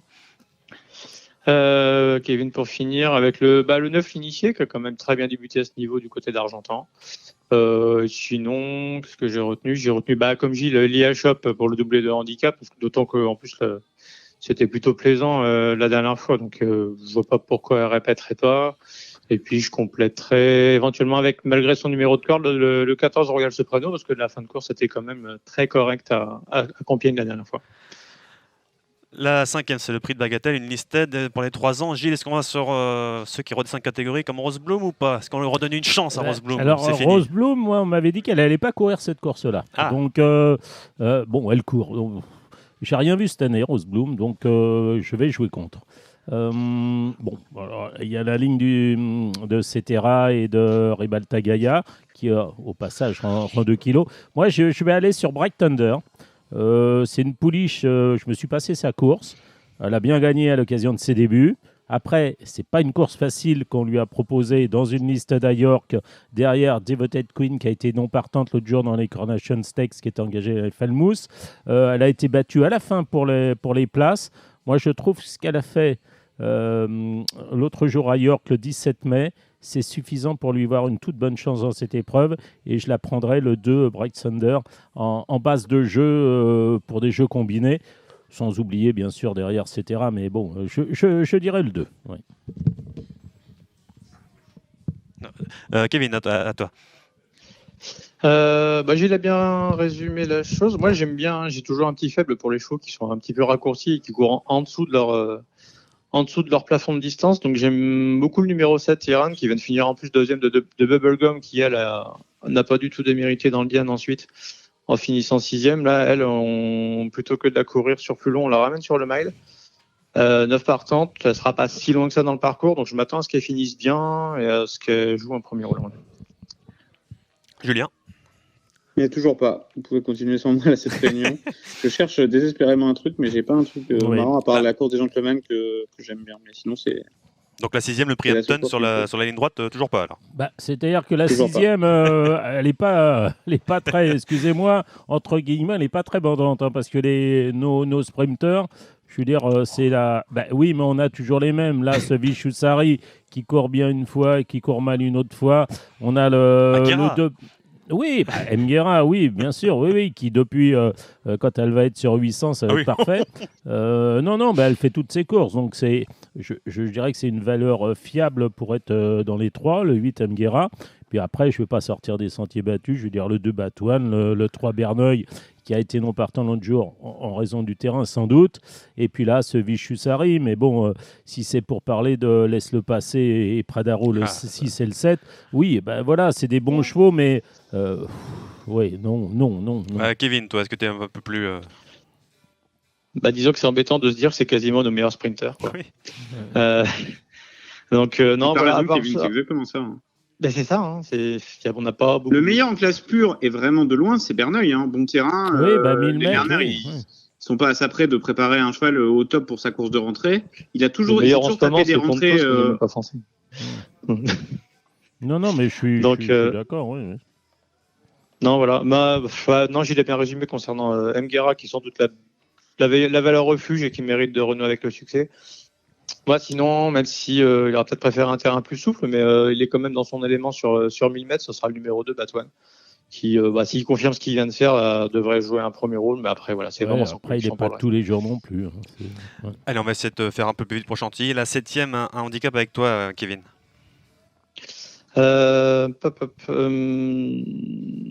Là, on va partir sur la valeur refuge que sera Florent Guy sur le numéro 2 Absolute Power, qui en plus est en super forme, qui trouve un très bon engagement pour confirmer. Je vais lui opposer le numéro 1 City of Hope, qui reste sur 2 victoires également, et puis numéro 3 Alpage, qui revient des handicaps, je pense, avec une première chance. Julien? Le gris-gris marrant, je trouve Absolute Power en base. City of Hope, il est dans une forme remarquable, même s'il est bien engagé, mais pas bien engagé dans le sens où il a doublé les handicaps. Donc, finalement, en étant top weight en 35 de valeur, il n'est pas si bien engagé. Donc, j'aurais dit 2-5 Max Verst, qui, quand même, est assez bien engagé. Et le cheval, à mon avis, amusant, mais je connais pas très bien le niveau du fils de Vaclav Lucas, c'est Prewitt. Pour moi, ce cheval-là, il a été tamponné pour cette course-là. Et voilà, si son gentleman, que je connais pas bien, s'en sert bien, c'est un peu un cheval pour cette course. Donc, j'aurais dit 2-5-7 As.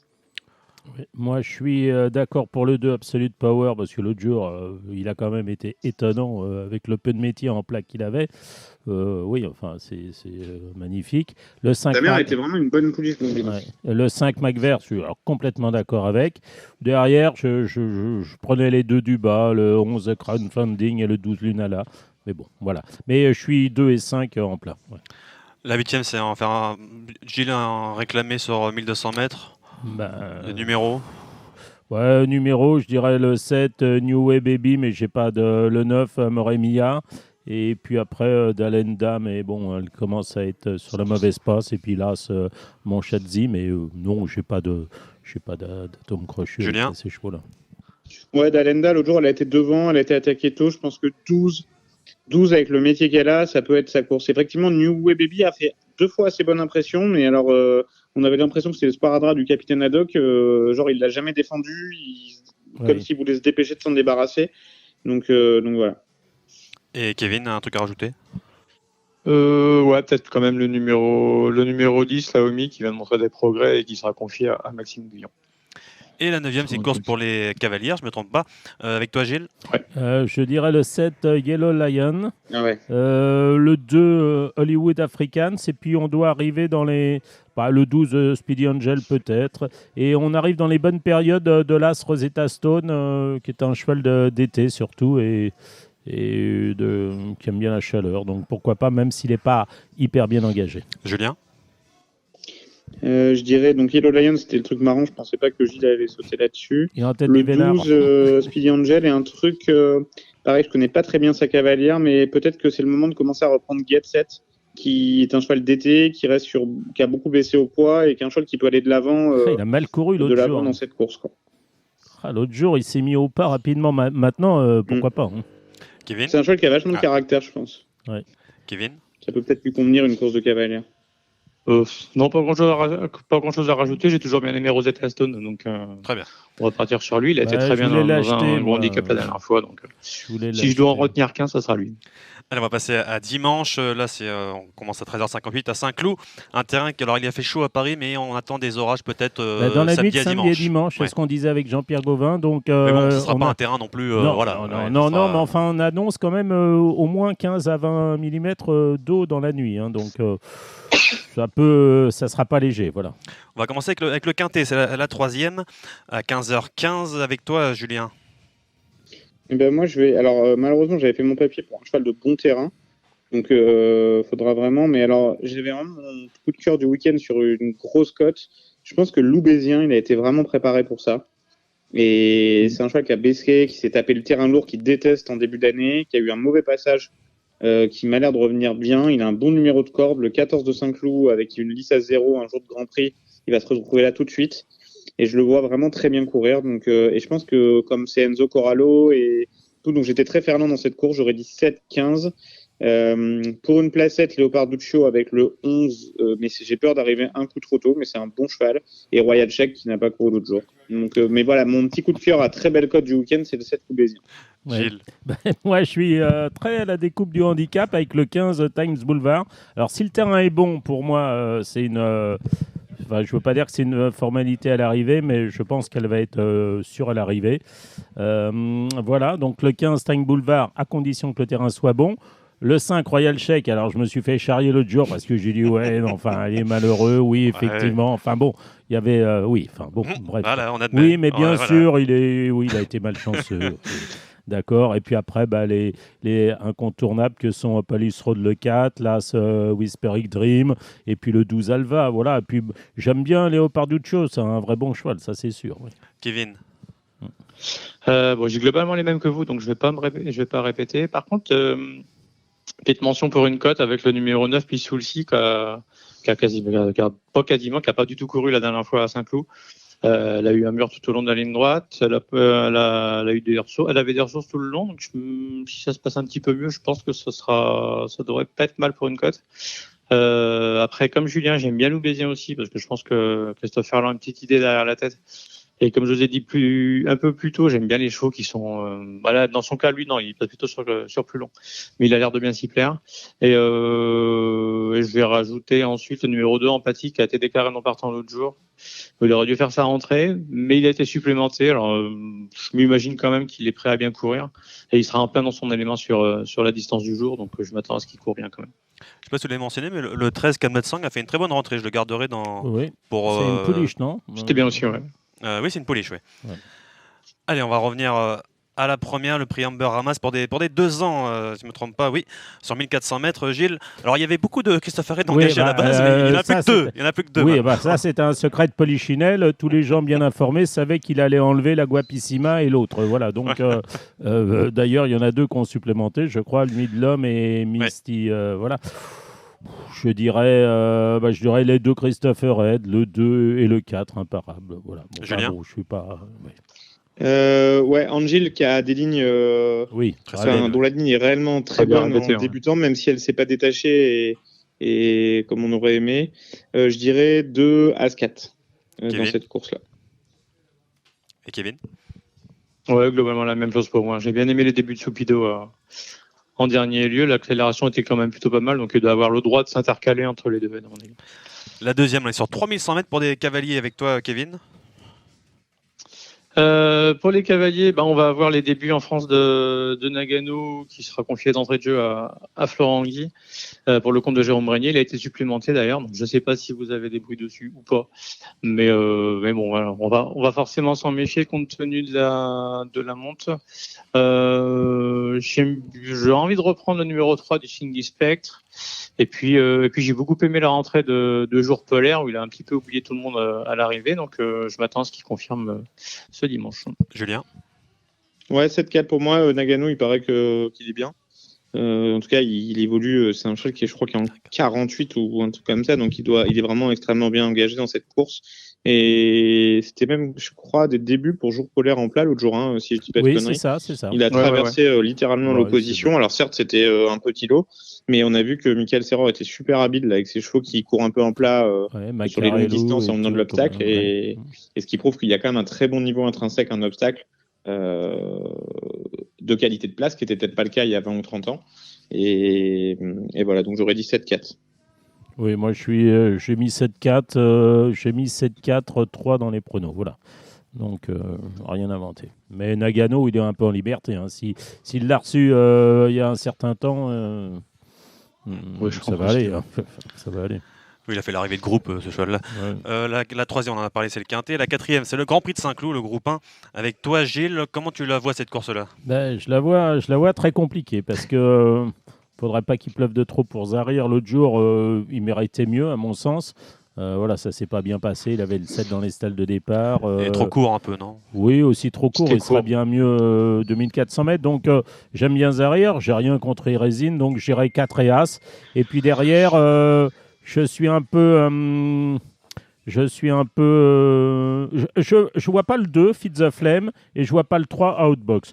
Après, les trois autres, je suis quand même étonné que André Fabre mette Sevena Snake dans cette épreuve. Cheval qui est quand même en gros progrès cette année et qui, à mon avis, a un peu de marge. Je n'ai jamais été un grand amoureux de Points London. Puis Dubai Honor, c'est un vrai bon cheval. Ouais. Mais je le dirais 4 et As. Ouais. Alors attends, juste sans dire un prono, tu peux me dire pourquoi tu railles Feed the Flame? Parce que je n'aime pas.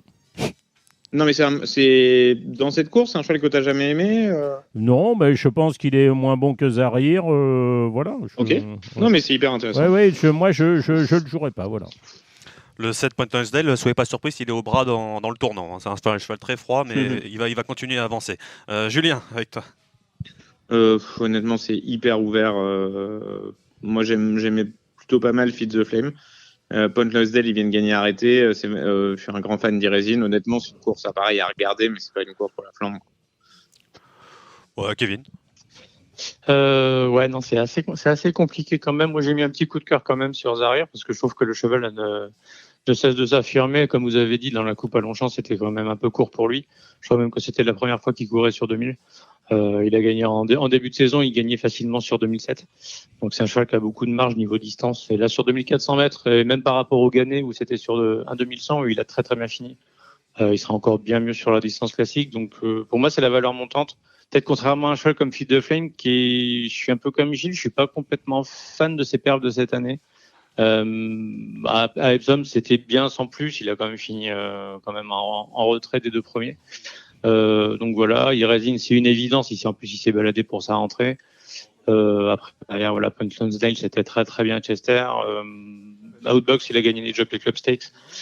Enfin, voir. Voilà. Oui, mais non, globalement, ouais, une grosse mention pour Zahir, perso, mais après, derrière, c'est très très compliqué. Oui, je voudrais simplement rajouter une chose. Je n'ai pas eu le temps d'en parler tout à l'heure, mais à Calandagan, vraiment, j'étais aux 250 mètres quand il est passé devant moi, qu'il a accéléré. C'était un réel bonheur. Enfin, je veux dire, j'ai vu quelque chose de grand. Celui-là, il peut courir groupe 1 ou vers 11. Ça va être curieux, de voir qu'est-ce qu'ils vont faire avec lui cette année d'ailleurs. Bon, on va voir. Je sais pas, je suis pas sûr qu'il aille quand même à 3 ans courir le Hong Kong Base ou des trucs comme ça. Mais enfin, il a quand même. Honnêtement, il y a très peu d'options possibles. Hein. Il n'y a pas beaucoup de programmes. Ouais. Mais enfin, le truc, c'est quand vous avez un cheval de groupe 1 qui est capable de gagner groupe 1 en ce moment, on ne sait pas ce qu'il sera capable de faire dans un an, quoi. Bien sûr. Mais bon, là, sur 2004 qu'il a fait à Ascot. Clairement, c'est le meilleur 3 ans avec Luke de Vega. Enfin, moi, m'a rigolé quand j'ai dit qu'il pourrait regarder dans les yeux Luke de Vega. Je suis complètement d'accord. Je pense objectivement qu'il le regardait dans les yeux. Je suis complètement d'accord. C'est, à mon avis, c'est les 2 meilleurs poulains français sur la distance. Hein, ça, c'est sûr. Et on l'a pas mentionné, mais bon, c'est Christophe Soumillon sur Zaire parce que Stéphane Pasquier est suspendu pour il a pris. Et lundi également. Donc voilà, la 5e. Et il a déjà pris son joker pour monter Super la cool, poule je crois, oui, des c'est ça. Ouais. La 5e, le prix Birum, 2400 mètres, une course à condition pour les 3 ans. Gilles. Alors, je dirais le 5 Babacool, qui m'a pas déplu l'autre jour. Je pense que celui de Francis, ce Pay to Learn, va continuer de progresser. Et puis, bien évidemment, comme tout le monde, j'ai bien aimé les débuts victorieux du 7 Golden Bell. Voilà, je dirais 5, 7, As et 4. Kevin? Plutôt As5 dans l'autre sens, parce que je trouve que Babacool serait peut-être meilleur dans un terrain un peu plus souple, encore que. Mais il n'a jamais couru dans un terrain aussi ferme. Donc, à voir. Moi, j'aime bien Pétoulin, parce qu'il progresse au fil des courses. Je pense qu'il n'a pas encore atteint sa limite de compétence. Donc, je m'attends à ce qu'il confirme. Et puis on va peut-être pas oublier non plus le numéro 6, Créatif, qui a gagné plutôt bien aussi en débutant ça sera mon impasse, sur cette piste de Saint-Poulet. Julien, ouais, c'est mon impasse celui-là. Moi, plutôt Kevin, je suis plutôt du point de vue de Kevin, Pay to Learn en 1, Babacool en 2. Et je vais mettre Santao en 3. Je suis en total au Super 4. Et c'est marrant, je sais pas si ça te fait pareil, si ça vous fait pareil, mais Babacool, il a gagné un champion à Compiègne le même jour qu'Aqua Augusta ou Aqua Calistal à la Barbero. C'est marrant, Compiègne, c'est un hippodrome, je trouve, qui est hyper. C'est hyper dur de déduire quelque chose d'une course à Compiègne. Quoi. Oui, c'est vrai. Parce que Babacool, franchement, il a fait un truc de monstre à Compiègne l'autre jour. Moi, j'avais des bons bruits en débutant. C'est pas lui qui a été non partant en débutant. Si, c'est lui qui a été non partant dans les boîtes. Oui, c'est ça. Ouais. Ensuite, il est battu par le Rouget, qui est assez moyen, qui allait à Saint-Cloud. À Longchamp, il a couru contre Amavi. Il est assez mauvais 4e. Et là, il vient de se balader à Compiègne. C'est un bon cheval. Enfin, c'était le meilleur Ferland de 3 ans. Enfin, c'était le bon Ferland annoncé à 3 ans. Quoi. Moi, pour les jeux, je ferai une impasse. C'est le 6 Créatif. Voilà. Très bien. Même, pareil. La 6e, le prix Eugène Adam, c'est un groupe 2 pour des 3 ans. Alors, on parlait de la ligne de Luke de Vega, de Calandagan. Elle est là, justement, dans cette course-là. Avec toi, peut-être, Julien. C'est l'année des Hongres, à mon avis. Je pense qu'on a une qualité de Hongre sur la distance exceptionnelle. Donc, je vais donner un crédit à Maxime, même si j'aime bien ma vie. Je pense que je dirais 5-6 et la petite pouliche qu'on a eu la chance de toucher ensemble tous la dernière fois au Roger Hippour, que je vais mettre en 3e position. Donc, je dirais 5-6-7. Kevin? Je suis globalement de l'avis de Julien par rapport entre Bike Picture et à ma vie. À ma vie, a gagné la dernière fois Liston, mais pas forcément de façon impressionnante. Donc voilà, j'aurais peut-être une petite brève pour Bright Picture. Donc j'avais bien aimé il avait quand même battu Calandagan dans le prix François Maté en début de saison, même si c'était pas le même terrain que ce sera ce dimanche. Moi, je vais rajouter quand même le numéro 2, Wooton Verny, qui a gagné le Grefful devant Sunway qui court d'ailleurs le Derby d'Irlande, il me semble, ce week-end. Donc voilà, ce sera peut-être lui pour compléter le choix. Et puis quand même avoir Wadan, qui n'a pas du tout aimé le terrain lourd dans le prix de Suresnes, qui sera quand même mieux dans les conditions de ce dimanche et que je demande quand même à voir sur gazon. Ouais, moi je demande à voir ce qu'il vaut. Wadan, j'en sais rien. Là, je veux bien du terrain, je veux bien tout ce qu'on veut. Enfin, moi je suis plus Bright Pitcher, le 5, ça c'est sûr. Après, je me pose la question, je me suis passé les courses du 3 Great Charger, là, le William Agas. Il y a à boire et à manger. J'aime pas trop sa façon de courir, son port de tête et tout. Alors l'autre jour, il s'est baladé, mais il n'a pas battu grand-chose. Il a battu un cheval qui a dégelé derrière. Le 3e, pas terrible. Mais il avait vraiment opposé une très belle résistance à Goodwood, à Devil's Point, qui a gagné ensuite en Allemagne. William Agas, c'est pas un rigolo. Je le glisserai quelque part dans les... Enfin, il va aller devant, lui. Ça roule ma poule, devant est méchant. Mais je le glisserai dans un Super 4. Oui. La 7e, c'est un handicap pour des 3 ans avec Gilles. Est-ce qu'on retourne sur Clavus le 2 ou pas? Alors là, ce genre de course, c'est un... Je dirais le Chappet, le 4 Tortis Saint-Vert. Ouais. Parce que si en fait, c'est un si cheval qui penche toujours très fort à droite pour finir. Et j'avais vraiment hâte de le voir corde à gauche. Et limite, j'étais content de son mauvais numéro à la corde, de manière à ce que pour finir, Christophe puisse décaler en dehors et s'il a le gaz, le laisser pencher dans le vide. Généralement, les chevaux qui se collent du côté de la corde sont bien plus à l'aise quand on les court sur corde opposée. Ça leur permet de mieux faire leur accélération. Maintenant, lui, c'est pareil. Si jamais il se met à pleuvoir fort, je pense que c'est vraiment un cheval plus efficace en bon terrain. Voilà, parce que dans le Djebel, c'est sûr que le terrain lui a pas convenu. C'était peut-être un peu fort. Enfin, il l'avait aussi engagé. Il a fait forfait, bien sûr, dans le Jean Prat. Mais je dirais Tortis-Sambert le 4. Après, celui de Hubert de Nicolai, il fait toutes ses courses. Il est dur. Sur sa deuxième place derrière les restes, le 6 McTennet. Voilà, après, j'ai pas beaucoup entre les 9, entre Dream Whisper le 9, Koslovka le 10, voire le 2 Clavus, ouais, pourquoi pas. Mais bon, Kevin Même chose, je partage votre enthousiasme sur Tortis-Sambert. Je pense que ça devrait pas être mal pour ses débuts dans les handicaps. Je pense qu'il a un petit poil de marge pour gagner. Moi, j'ai bien aimé quand même la troisième place de Koslovka l'autre jour. Elle a prouvé qu'elle avait encore largement son mot à dire à ce niveau-là, malgré sa surcharge. Clavus, je suis peut-être un peu moins catégorique, mais je pense qu'il a quand même encore sa chance. Et puis, on verra peut-être le 1 Skylight Broadchart qui a quand même une belle valeur. Il vient dans les handicaps après avoir déçu, mais il avait quand même gagné l'Isted. Il avait gagné le Monténica en début de saison. Donc à voir. C'était en début de saison. La 8e, très rapidement, des numéros avec toi, Julien, la 8e, handicap divisé pour 4 ans. Si c'est bon terrain, j'aime beaucoup Big Drift et Alkamsin, 8 et 13. Si le terrain s'assouplit un peu, j'aime beaucoup les deux chevaux de Valérie Dissot qui sont des vrais spécialistes du parcours, King Artwood et particulièrement Ardoutman, qui lui peut faire un petit peu les deux terrains. Donc voilà. Moi, je suis très Big Drift, c'est mon cheval, le 8, ça fait un an. Ils ont fait un beau programme en plus avec ce cheval-là. Oui. Ils l'ont pas trop couru, il se durcit de course en course. Il est en plein sur sa distance, il vient de gagner, Augustin le connaît. Voilà. Après, derrière... Plus spécialisé PSF comme ça. Oui, mais moi, je l'avais vu. Il avait couru avec moi à Recoletti à Compiègne en tirant défoncé au mois de mars, le 12 mars l'année dernière. Bon souvenir. Oui, mauvais souvenir. Ouais, enfin, bon. Mais... non, Gazon, il fait. Il y en a un je déteste ce cheval-là, mais qui a très bien couru l'autre jour, c'est le 2 Alcanor. Ah oui. Je ne le supporte pas. Je ne le supporte pas, pourquoi ? Parce qu'il est allé en main l'année dernière, il nous avait fait attendre 20 minutes avec Simon Planck en main, qui a marché pendant 1000 mètres. Oui, c'est ça. Non, mais les autres, ils faisaient 40 degrés. Moi, j'avais fait ma course avant avec Vintage Code. Ce jour-là, j'étais comme un fou. Enfin, bref, voilà. Après, il y a les incontournables. Oui, c'est vrai, les Dissot, j'aime bien aussi. Alcanor, bien sûr. Et puis, moi, j'ai ma jument de cœur, même si c'est pas trop son terrain. Enfin, si c'est un peu souple, moi, le 10 Manarola, c'est une de mes préférées. Ça, c'est une jument que j'adore, le 10. L'abonnement. Voilà. Ça, c'est mon abonnement. Petite étoile sur The Turf, là, sur les piquets. Ah ouais, celle-là, ouais. Manarola, le 10, c'est. Kevin, en plus, sur cette distance, c'est magnifique. Kevin. Et pour compléter, on va quand même parler du numéro 12, Atom, qui n'a pas forcément eu des conditions de course idéales les dernières fois, mais c'est un cheval qui a sans doute encore les moyens de gagner un handicap de ce genre-là. Big Drift, j'aime beaucoup aussi. Vu son action, il n'y aura aucun souci sur gazon. Et je vais peut-être compléter avec un petit outsider, le numéro 11, Ivory Spring, qui va quand même pas mal terminé à Borelli la dernière fois. Et la 9e, la dernière, on va rester avec toi, Kevin. La 9e, la 3e épreuve du handicap, qui est vraiment pas facile.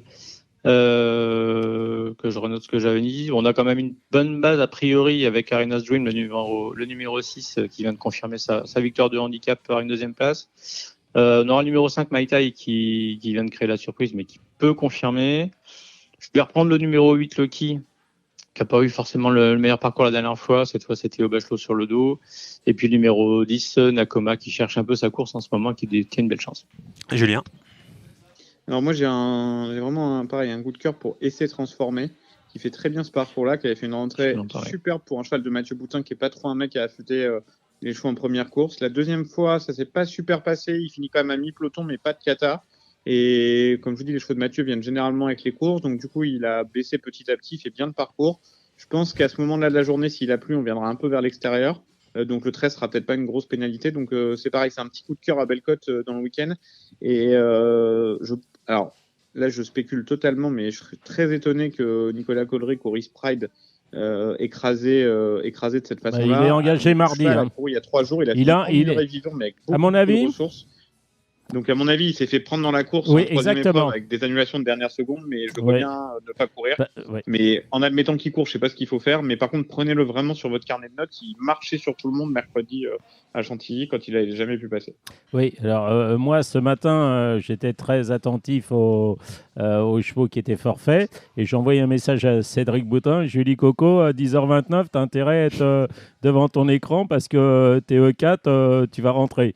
Et parce que Benjamin Legros, je voyais le coup où il allait enlever celui du bas.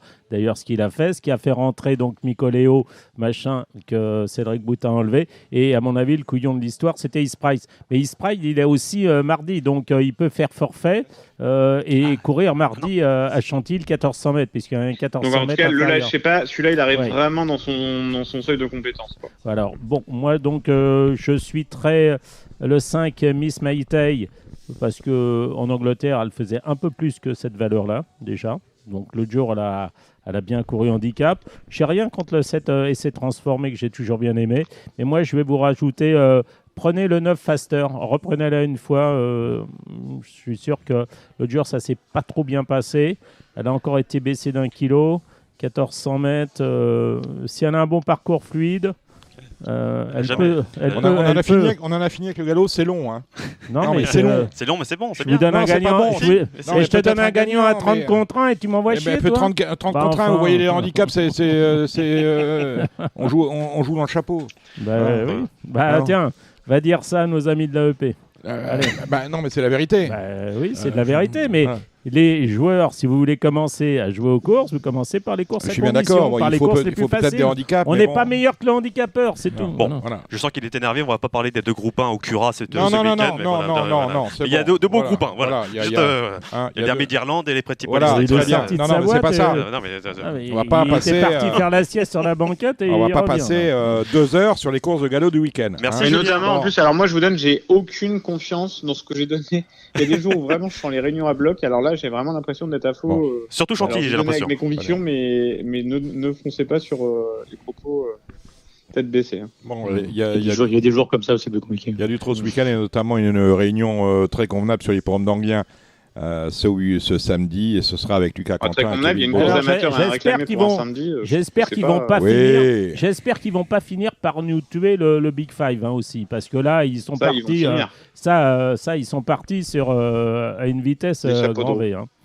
Oui, moi qui reviens d'Angleterre où il y avait des jeux comme le Lucky 15 magnifique et tout, et là je tombe, on est en train de faire de la merde avec ce qui pourrait être très bien. Mais le pire, c'est qu'en plus, en l'ayant mis sur le net, qui est une horreur absolue, on va en déduire qu'il n'y a pas d'appétence pour un jeu vertical en France, alors qu'on n'a rien fait pour essayer de donner de l'appétence aux gens. Je suis contre les bonus, mais je dis, à la limite, le Big Five, on laisse à un taux plein, ok, et derrière, on met un rapport 4 sur 5. Voilà. 4 sur 5, et limite, au lieu de faire une fois que vous avez fait votre prélèvement, au lieu de faire par exemple 50-50, vous laissez 80% au rang 1, le rang 5-5, et vous mettez 20% du pool en consolante. Exactement. Ce qui fait que si un jour, et s'il n'y a pas de gagnant, vous le faites éventuellement bifurquer sur le rang 4.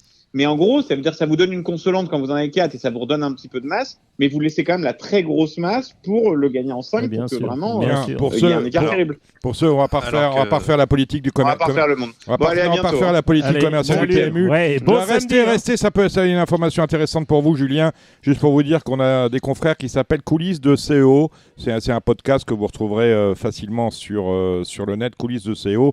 Et l'invité, c'est Emmanuel Malcaz. Décathlon PMU, pardon. Qui est entré au conseil. Au conseil. Mais qu'est-ce que c'est au PMU? Ils partent tous, là, le directeur financier. Le directeur financier a démissionné, la directrice des ressources humaines a été licenciée. Le numéro 2 de l'e-commerce a été licencié. Exactement. Donc là, c'est un podcast où on nous explique ce que c'est que le PMU. et on dit au grand public, parce qu'il faut bien essayer de se recaser, que tout va bien au PMU. Mais nous, on est dupes de rien, on sait comment va la chose, et il serait temps que cela change. Allez, on va aller voir les trotteurs avec Kevin Baudon et Lucas Quentin. Marre de parier sans jamais être récompensé ? TheTurf.fr est le seul site à vous proposer un vrai programme de fidélité, accessible à tous et quels que soient vos types de paris. Rejoignez-nous dès maintenant sur TheTurf.fr. Allez, le trot maintenant, c'est avec vous, Kevin Baudon d'Equidia. Bonsoir, Kevin. Bonsoir, Dominique. Ravi d'être de retour. Vous me manquez. Oui. C'est Sébastien Mortagne, de la région capitale de la France et des Hauts-de-France. Salut Seb, tout va bien ? Oui, tout va bien. Une petite trêve à l'hippodrome du Crozet-la-Roche, estivale, on reprend au mois de septembre. Eh ben voilà, et Lucas Quentin qui est avec nous. Lucas, oui, bonsoir Lucas. Bonsoir Lucas, ravi d'être avec vous lors de votre anniversaire, Dominique. Ah, merci. Tiens, parlant d'anniversaire, on a eu un beau cadeau la semaine dernière à Vincennes avec un extraterrestre drivé par Jean-Pierre Raffin, Kevin Baudon. Jean-Pierre Raffin. Drivé par non, mais voilà, Jean-Pierre. Il va apprécier. Un extraterrestre, c'est le meilleur cheval du moment, tout simplement. On est bien d'accord. Du moment. C'est le meilleur cheval du moment, bien sûr. Oui, parce qu'on n'a pas vu le grand Idaho hier quand même. Là. S'il avait été mieux drivé, peut-être qu'on aurait vu le grand Idaho d'hier. Mais on a vu celui de cet hiver. Si vous compterez, ça faisait longtemps qu'on l'a pas vu. Si vous prétendez sur un parcours comme ça, contrer un cheval de train comme Isoar Vedake, la chose est un peu plus compliquée, me semble-t-il. Oui, et puis pour il est revenir peut-être un peu passé sur Idaho, vite fait, ça n'a pas baigné dans l'huile. Avant, il y a eu un souci avant l'Atlantique. Il a fallu repréparer les heat clubs à travers les Ducs. Les heat clubs, ça s'est mal passé. Enfin, depuis 3-4 mois, c'est pas. Allez-y. Et puis au hit, il n'était pas. Non, il était encore au galop. Voilà, donc il lui a mis des cloches, je sais pas quoi. Un petit peu inquiétant. Il avait beaucoup de poids. Mais même si on peut aller plus loin, hein, même depuis le début janvier. Hein, souvenez-vous qu'il y a eu un souci avant le Prix d'Amérique qui a contraint l'entourage à faire l'impasse, me semble-il. Enfin, on n'a pas vu le grand Idaho. Non, on a fait longtemps qu'on n'a pas vu le grand Idaho. Et Orsi Dream, on n'a pas vu le grand Idaho, et puis Orsi Dream qui est meilleur que jamais. Voilà. Il gagne en 4 foulées. Il a gagné l'Atlantique 2100, il a gagné le Club 1600. Là, c'était encore 2100. On attend de le voir désormais 2007 pour qu'il assoie un petit peu sa suprématie. On se projette déjà sur le meeting d'hiver, mais c'est du grand Orsi Dream et du je vais pas de la pommade, mais c'est du grand Raffin, parce que il a eu les nerfs dans le dernier tournant. Même Pierre Belloche l'a dit, hein, moi je serais sorti à l'intersection, et lui il est resté dans la boîte, il a attendu l'ouverture, et puis là du grand Jean-Pierre Raffin, c'est bien ce que je disais. Même Dominique serait sorti dans le dernier tournant. Ah bah moi je serais sorti bien avant. Pas de nerfs. Dans la montée. Je serais parti tout de suite. Voilà, exactement. Un avis, Lucas ? Il va à Abi déjà, mais il les a croisés en 3 foulées, rien à dire. Idaho, je pense qu'il est un peu passé de forme, moi. Et il a contré Isoar, donc il n'y a rien à dire. Je pensais qu'il allait finir 4ème, et il finit 2, il a serré les dents. Donc. Bon, ben voilà. On a vu un bon Lombok GL également. Oui, très bon. Oui, ça c'était je pense, c'est l'impression que je garderai à part Orsi Dream, c'est Lombok GL. On est très content que Pierre-Yves ait gagné enfin son groupe 1 à l'attelé, avec un choix qu'il a entre guillemets façonné avec Jean-Luc hier soir. 2 hommes très performants, et puis ce qui est fort, c'est qu'il a passé 2 accélérations, une dans le tournant, et on se dit en train de ligne droite, Lisa Josselin va repartir. Je sais que Lisa Josselin, c'est la chouchoute de Lucas. C'est vrai. Et puis pour finir, Lombok il remet un coup de rein. Donc 2 accélérations, c'est pas commun. Il a été formidable, moi je trouve. Mais Lisa Josselin, de bout en bout 2007 dans un groupe 1, c'est quand même couillu de la part de Jean-Michel Bazir. Le Poulain, il a fait quelque chose parce qu'il a été quand même viré un peu. Moi, je crois qu'il a été très bon, et bravo, c'est Alex qui l'avait mentionné, je crois, dans Gel. Alex de Koopman. Alexandre de Koopman, bien sûr, qu'on salue, et qui est aux ventes à Cabourg. D'ailleurs, il a une enveloppe de 100 000 pour toi. Vous voyez, ce qu'il y a de bien avec Gilles Babrin, c'est qu'il a un avis sur tout. Qui va gagner l'Euro pour vous, Gilles ? Je ne sais pas, l'Autriche. J'ai joué l'Autriche. À 26 contre 1. Les grands esprits se rencontrent. 26 contre 1. J'ai pris ça pour pas cher, pour 4 €.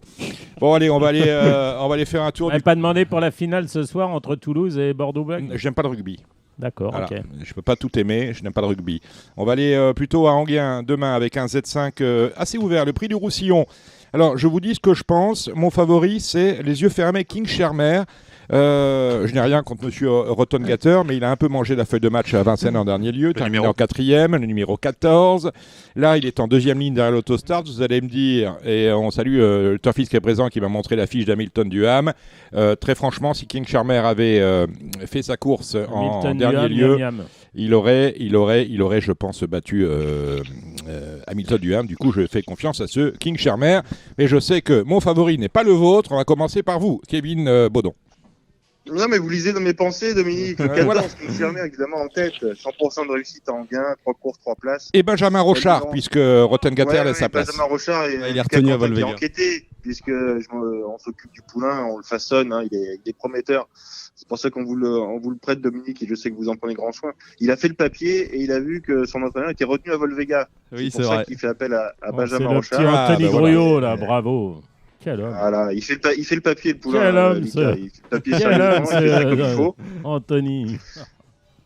Et donc moi je mets King Shermer en tête, j'aime beaucoup aussi Hamilton Duham, l'opposant direct. Et moi je suis très chaud de Marion Foutibon, qui a été très bonne l'autre jour à Bordeaux, derrière Easterman et Cato Demonti le 11. 14, 5 et 11, c'est mes trois préférés. Bon, Seb.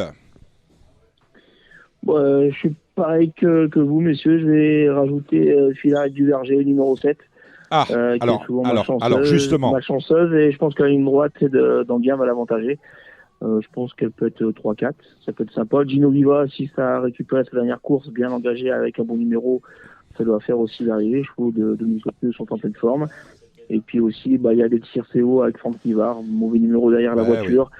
Mais c'est un cheval qui a la vitesse qu'on connaît bien. Et si on se réfère à sa course du 20 avril à Anguien, je pense qu'il peut faire l'arrivée aussi. Alors, on va parler des Dojards avec ExpressJet qui nous a quand même laissé sur notre fin la semaine dernière. On en avait parlé, c'était pratiquement le favori de Radio Balance. Le cheval ne s'est pas plus exactement le driver, ne s'est pas intéressé à la course, il a fini 7e. On sent un peu de rancœur là, Dominique. Non, mais parce qu'à un moment donné, quand vous avez un grand cheval qui ne fait pas sa course, ça fait 2 fois que ça arrive, vous êtes un peu en colère et il y a lieu de l'être. Là, on a 2 Dojards dans la course, on a Philarète du Verger, c'est vrai. Le trot permet tout. Hein. Et on a Philou de Chardet associé à Adrien Lamy. Alors moi je serais plutôt pour la Barriette. Vous allez me dire que Philarète du Verger sur le papier c'est peut-être la meilleure chance, même s'il y a un mauvais numéro, mais un peu plus à l'intérieur on a Philou de Chardet associé à Adrien Lamy. C'était pas mal en dernier lieu à Bordeaux. On était en mode préparation. Ici on est en mode à mon avis compétitif. Est-ce qu'on retiendra Lucas Quentin plutôt Philou de Chardet ou plutôt Philarète du Verger? À vrai dire, j'en ai retenu aucun des deux. Bon, très bien, voilà, c'est fait. Si je devais en donner un, ce serait Philarète du Verger. Mais ma favorite, moi, c'est Baia del Cercheo. On n'en a pas trop parlé. Je trouve que c'est la meilleure un peu en classe pure. Oui, mais elle est à côté de ses sabots, là. Distancée, 5e, distancée, 8e. La dernière fois, elle n'a pas toujours été heureuse ces derniers temps. La dernière fois, elle aurait lutté pour les places. À Anguin, lors de sa dernière venue, elle a été emmurée vivante, mais avec des ressources. Je pense que Franck Nivard, il peut réaliser un numéro. Kevin, on finit avec les Dojards. On les garde ou on les garde pas? Mais moi, je garde les deux. Voilà, les deux, mon neveu, bien sûr. Évidemment, Sébastien a parlé des faux que j'ai mis aussi, donc on se complète. Et puis moi, je mets les 2 Dojards, évidemment. Et même s'il y a les Européens, on peut pas éliminer les 2. Non, on peut pas. Il faut les garder, absolument. Et j'ai un petit coup de cœur pour la Zigoulet des Grépis. Sur 2100 mètres, la fois dernière, elle est en 7e. Ouais. Exactement. Bon, alors, Dominique, toi qui couches avec les Varins, là, tu fais quoi du 15 ou du 16? J'ai rayé les 2, merci. Non, personne n'a parlé de Ulysse Digéo. Alors, Ulysse Digéo, c'est quand même en valeur l'un des meilleurs de la course. Personne n'en parle. Les numéros, s'il vous plaît. Numéro 9. Ouais, il reste ferré. Il est toujours souvent ferré. Toujours souvent ferré. Et la dernière fois, c'était plus faible qu'aujourd'hui. Bon, écoutez, personne quand il s'est trotté, il sait pas faire de fautes, donc c'était déjà un avantage pour ce cheval. C'est l'outsider ou pas? C'est l'outsider de RTL. Récapitulation, ça va être assez simple au niveau des numéros, puisqu'on va partir sur Hamilton Duham qui tente la passe de 2. Je demande à chaque intervenant. Allez, les numéros de chacun. Vous avez presque animé l'émission, Gilles, il n'y a pas de problème. Allez, vos numéros, Sébastien Mortagne. 14, 7, 5, 3, 8, 9. Super. Lucas. Le 8, 14, 11, As, le 5, et voilà. Kevin. Alors 14, 5, 11, 3, 7 et 6. Allez, rapide. Et Laurent Brunto nous a communiqué le 22, le 22, numéro, le 22 avec le 14 complémentaire. Mais aux Z5 cordes, il n'y a pas de numéro max. Voilà, ça nous manque pas. Allez, la première, c'est vous qui allez animer la suite de ces pronostics, Lucas Quentin. C'est le prix du Pont d'Arcole, un prix de série pour des vieux chevaux, 6 à 10 ans, avec un recul à 65 000. La première ça va oui, c'est la première. Pour les amateurs. Ça va payer. Napoléon. Bah oui. Donc moi je suis parti sur le 6 Il Magnifico, il part en tête et il possède des lignes correctes et je fais confiance au crack pilote amateur Pete Van Pollard et je me méfie beaucoup du Hurricane Wind, il fait une grosse rentrée mais il est quasiment toujours ferré et son entraîneur fait appel à Benjamin Marie qui est l'un des meilleurs pilotes amateurs donc je pense qu'il ne le fait pas venir pour rien et je trouve qu'il est un peu déclassé en valeur pure. Je laisse la main à Kevin.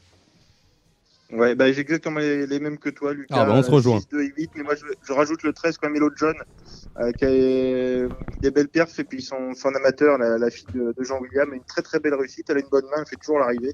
Moi j'aime beaucoup le 13 Hello John pour une cote. Sébastien.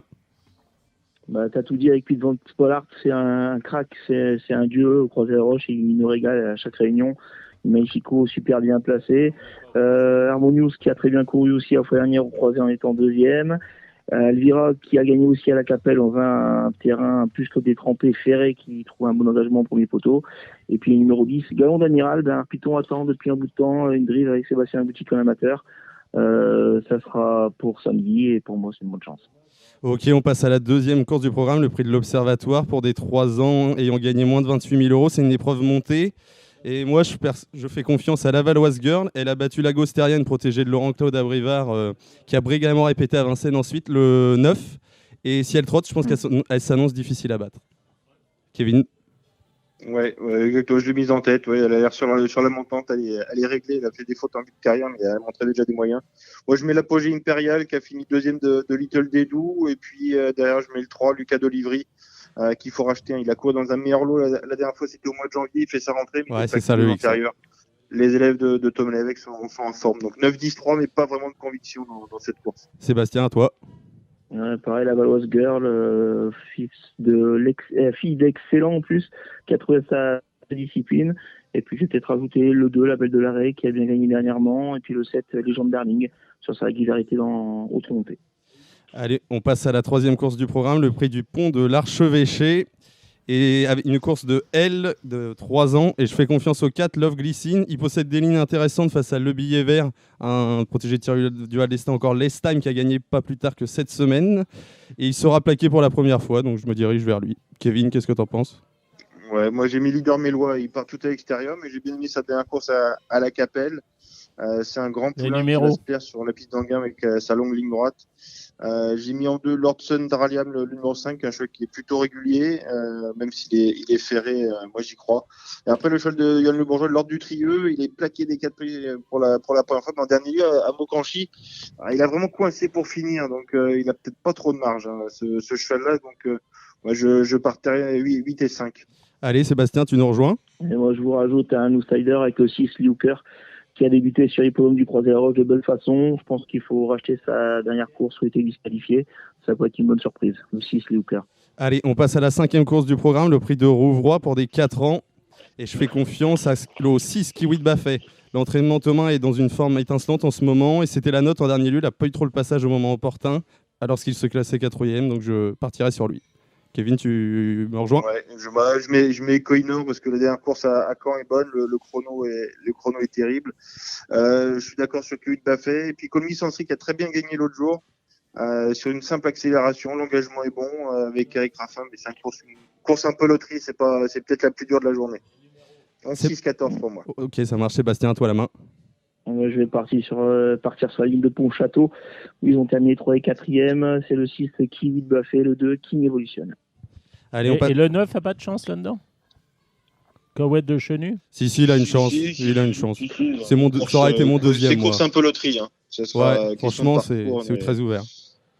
Et on passe à la 6e course du programme, le prix de la Porte Saint-Martin pour 5 ans à l'attelage. Moi, j'ai fait confiance au 5 Jotun du Dôme. Il a des lignes intéressantes. La dernière fois, c'était la note aux Andely. Et Philippe Daugin, il me paraît très confiant dans Paris Turf avant cette course. Et je vais vous faire une confidence. Un habitué des lieux ici, Guillaume Coves, y croit. Donc moi, je le suis les yeux fermés. Et en deuxième, je mets quand même Jagger Bomb. Il risque d'être le favori, mais en dernier lieu, il a connu tous les malheurs du monde. Je pense qu'on peut faire le couplet. Kevin, t'es d'accord avec moi sur ce couplet? C'est coupe les caisses. Jolie Star GD, elle est arrivée chez Alexis Grimaud l'autre jour, elle est deuxième de Goldgriff. Je pense qu'elle peut croiser tout le monde, mais elle est compliquée. Et puis j'aime bien Jodiba, le numéro 11, il est ferré, mais en gain, ça gêne moins. Il a bien gagné en dernier lieu, mais là aussi course difficile. Moi, 14, 6, 9, 11 et 13, et puis le 9 aussi jeu magique. Mais c'est pas évident. Ok, c'est noté. Sébastien, est-ce que tu as les mêmes toi, ou pas? Jaguar Bombe, mon cheval de la Réunion, et puis je vais rajouter Gianzo numéro 8 avec Pierre Verba qui a gagné la fois dernière sur les podiums du croisé assez facilement. Ok, on passe à la 7e course du programme, le prix du Pont-Aval. C'est une épreuve à réclamer pour les chevaux ayant entre 5 et 7 ans. Et moi, je fais confiance à Idéfix Dolmen, le 3. Il a affronté des lots bien plus relevés. Il me passerait déclassé en valeur pure, donc j'irai là-dessus les yeux fermés. Kevin? On a très mal couru au croisé, par contre. Oui. La fois dernière, Christophe est très déçu et il pense qu'il n'y a pas beaucoup de marge. Donc, gros point d'interrogation avec ce 3. Ouais, moi, je suis d'accord avec Sébastien. Trop déçu. Et là, même s'il est un peu déclassé en valeur à réclamer, je trouve qu'il n'est pas sur la bonne pente. Donc, je trouve que alors, il peut faire l'arrivée, je peux me tromper, mais je pense que c'est un mauvais favori. Ok. Je prends le risque de l'enlever. Hermine Sibert trouve les réclamés. Le numéro 5, et puis Epso du Fer, Iso du Pomereux qui sont confirmés. Iso du Pomereux, il est déféré cette fois. Pour moi, 5 de As. Et ouais, je pète Idéfix Dolmen, trop décevant. Ok, on passe à la 8e course du programme, le prix de Neuilly-le-Valois pour des 8 à 11 ans. Et je fais confiance à Gershwin, mais même si c'est une course très ouverte, je fais confiance à Gershwin de Chenu, le 9. Il vient d'effectuer sa rentrée, il en avait besoin de cette course. Et il va retrouver une piste plate qui va lui faire le plus grand bien. Et derrière, je retiens 2 pensionnaires de Michel Dabouy, le 7 Gloire des Loyaux et le 12 Falco Fleury. Mais course vraiment pas évidente avant le coup. Moi, je trouve que c'est la course la plus ouverte du programme. Et Gilles Barbarin, le souffle 13. On a les mêmes. Ah je sais pas si c'est mon signe. Mais... oui, 9, les 2 Dabouy, j'aime beaucoup. Ça va être 2 belles cotes à l'arrivée. Exactement. Et puis, peut-être la base, pour moi, c'est quand même, même si j'aime bien Gershwin de Chenu, pour moi, Grand Sourire. La dernière fois, il a quasiment pas couru. C'était Gardon, Giant Madrick. Si on met Giant Madrick dans cette course, c'est quasiment un soleil. Donc, à Grand Sourire, pour moi, c'est la base avec Benjamin. Faut que ça se passe bien, quoi, Grand Sourire. Sébastien? Ouais. Pierre-Yves retrouve Falcon Jet, numéro 4, pour une cote à 15-20 contre 1. Ça peut le faire avec la longue ligne droite du Croisé-la-Roche, d'Anguin, pardon. Et puis Félicita découvre le numéro 13 à reprendre sur sa 9e place du Quintet la semaine dernière, qui vaut beaucoup mieux que ça. C'est noté, on passe à la dernière course du programme, le prix de Crépy en Valois pour des 4 ans trop montés. Keops Genila, le 2, il aurait sauté cette course, il n'avait pas été disqualifié après enquête en dernier lieu alors qu'il avait gagné. J'y retourne. Kevin? Ouais, moi je sais pas. Il y a peut-être pas eu l'autre jour, c'est pour ça qu'il a été sanctionné. Allez, moi j'irai contre avec Kemecha Debo qui a bien gagné. Et puis Kennedy James qui débute sous la selle. Il est né pour ça, c'est la famille de Scipion du Goutier. Adrien Lamy, je pense qu'il va bien s'en servir. Il a le modèle, je pense Kennedy James, c'est peut-être le pari amusant. Voilà, comme Genila, il n'a pas forcément trop de marge. Non, c'est pas un champion. On va pas hésiter à aller contre le favori. Ouais. Il y aura 2 balles, comme Genila, il faut peut-être aller contre. Allez, c'est noté, Sébastien. Comme Ginila, je pense que tu as du destin, tu es à la surprise en météo trop monté. La longue droite d'Anguin, à mon avis, ça va être compliqué pour lui. J'irai sur Kemecha Debo, le numéro 5, qui pour moi est imbattable dans cette épreuve. On va aller du côté du Trophée Vert et Sablé-sur-Sarthe maintenant, messieurs, avec 2 chevaux qui se détachent pour moi, le 13 Edic Gemma et le 10 Hibiscusman. J'ai eu les 2 entraîneurs au téléphone pour un article du Trophée Vert que vous pouvez retrouver sur equidia.fr. Marc Sassier, il va pour disputer la victoire. Il faut oublier la dernière course du cheval. Il n'a pas trop respiré, il était un peu surclassé. Et Romain Larue, il espère être dans les 3 premiers. Pour moi, c'est les 2 chevaux de la course. Est-ce que vous me rejoignez, Kevin? Ouais, moi je suis assez d'accord. N'hésitez pas à aller sur equidia.fr, il y a l'article qui sera en ligne, t'as raison Lucas, avec toutes les infos. Moi, oui, évidemment, c'est les 2 chevaux de la course, mais on a eu dans le Trophée Vert, il y a quand même pas mal de surprises depuis le début de la saison. Oui, il ne faut pas hésiter dans les Trophées Verts. Évidemment, c'est les 2 chevaux de classe, je les retiens 1 et 2. J'aime beaucoup Great of Madrid, le 14, c'est mon petit chouchou. Et j'ai une grosse note à Arras, l'autre jour, c'est Groupe de Potes. Il venait avec beaucoup de ressources dans le tournant, il a fait la faute. Il était mangé de gaz. C'est un vrai cheval d'herbe. Là, il part au premier poteau. Moi, je trouve que c'est le pari très amusant, Groupe de Potes. Alors, peut-être pas pour gagner, mais pour être 3-4e à 30 contre 1, Groupe de Potes, moi, le numéro 5, j'aime beaucoup. Donc, 10, 13, 14 et 5. Tu nous as convaincus, Kevin. Quels sont les tiens, Sébastien? Regardez la course, c'est terrible. Groupe de potes, j'étais à Arras ce jour-là, c'est là qui a fait un truc, il aurait pu être dans les 4 sans sa faute, je le reprends, surtout le premier poteau. Okay. Tout comme il est fils de Contu, le numéro 1, qui avait couru aussi le trophée vert à Arras. Je pense qu'il devrait se réhabiliter dans cette épreuve. Et puis Eric Carizé, le numéro 12, qui a largement la pointure d'un Tello, même au second poteau. Et à noter que dans cette réunion, il se dispute le prix Michel Bazir et Jean-Michel aura 2 partants, 2 inédits, dans une course qu'il a à cœur forcément de remporter. Il a remporté l'édition 2020, 2021 et 2023. Ouais, et là, il débute l'Amour, qui est arrivé, qui s'était qualifié 16,5 à Grosbois l'an dernier. Et Léon Seven. Sûrement un des meilleurs poulains de l'écurie, c'est le numéro 1 de l'Amour, et puis la Léon Seven avec Nico. Yes, exactement. On passe à dimanche chez Chartres. Est-ce que vous avez repéré des chevaux, Sébastien et Kevin? J'en ai noté quelques. Un parcours, ouais.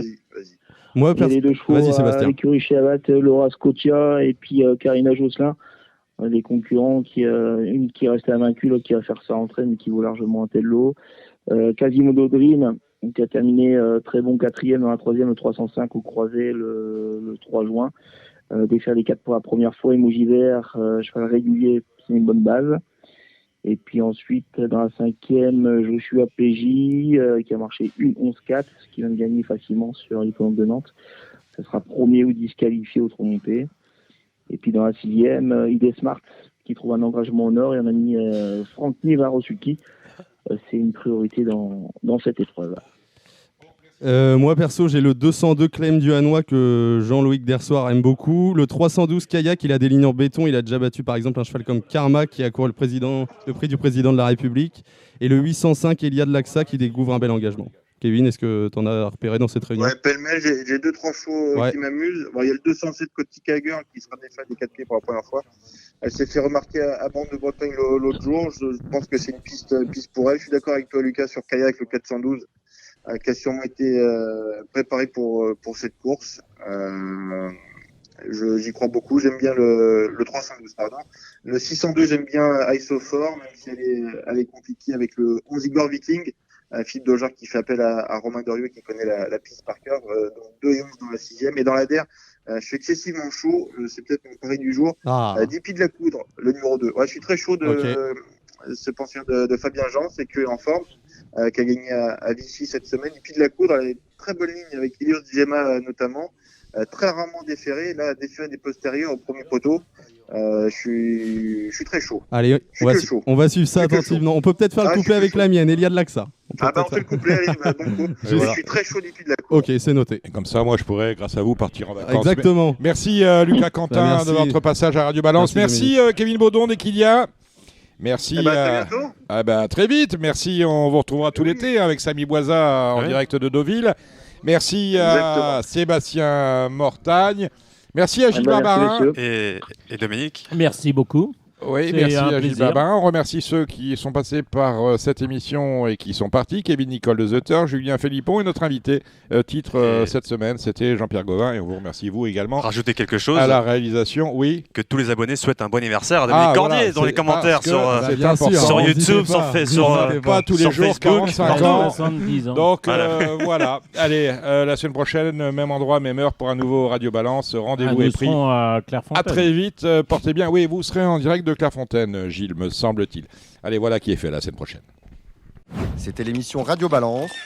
Transformez les conseils des experts en gains grâce aux 150 € de bonus pour l'ouverture de votre compte theturf.fr.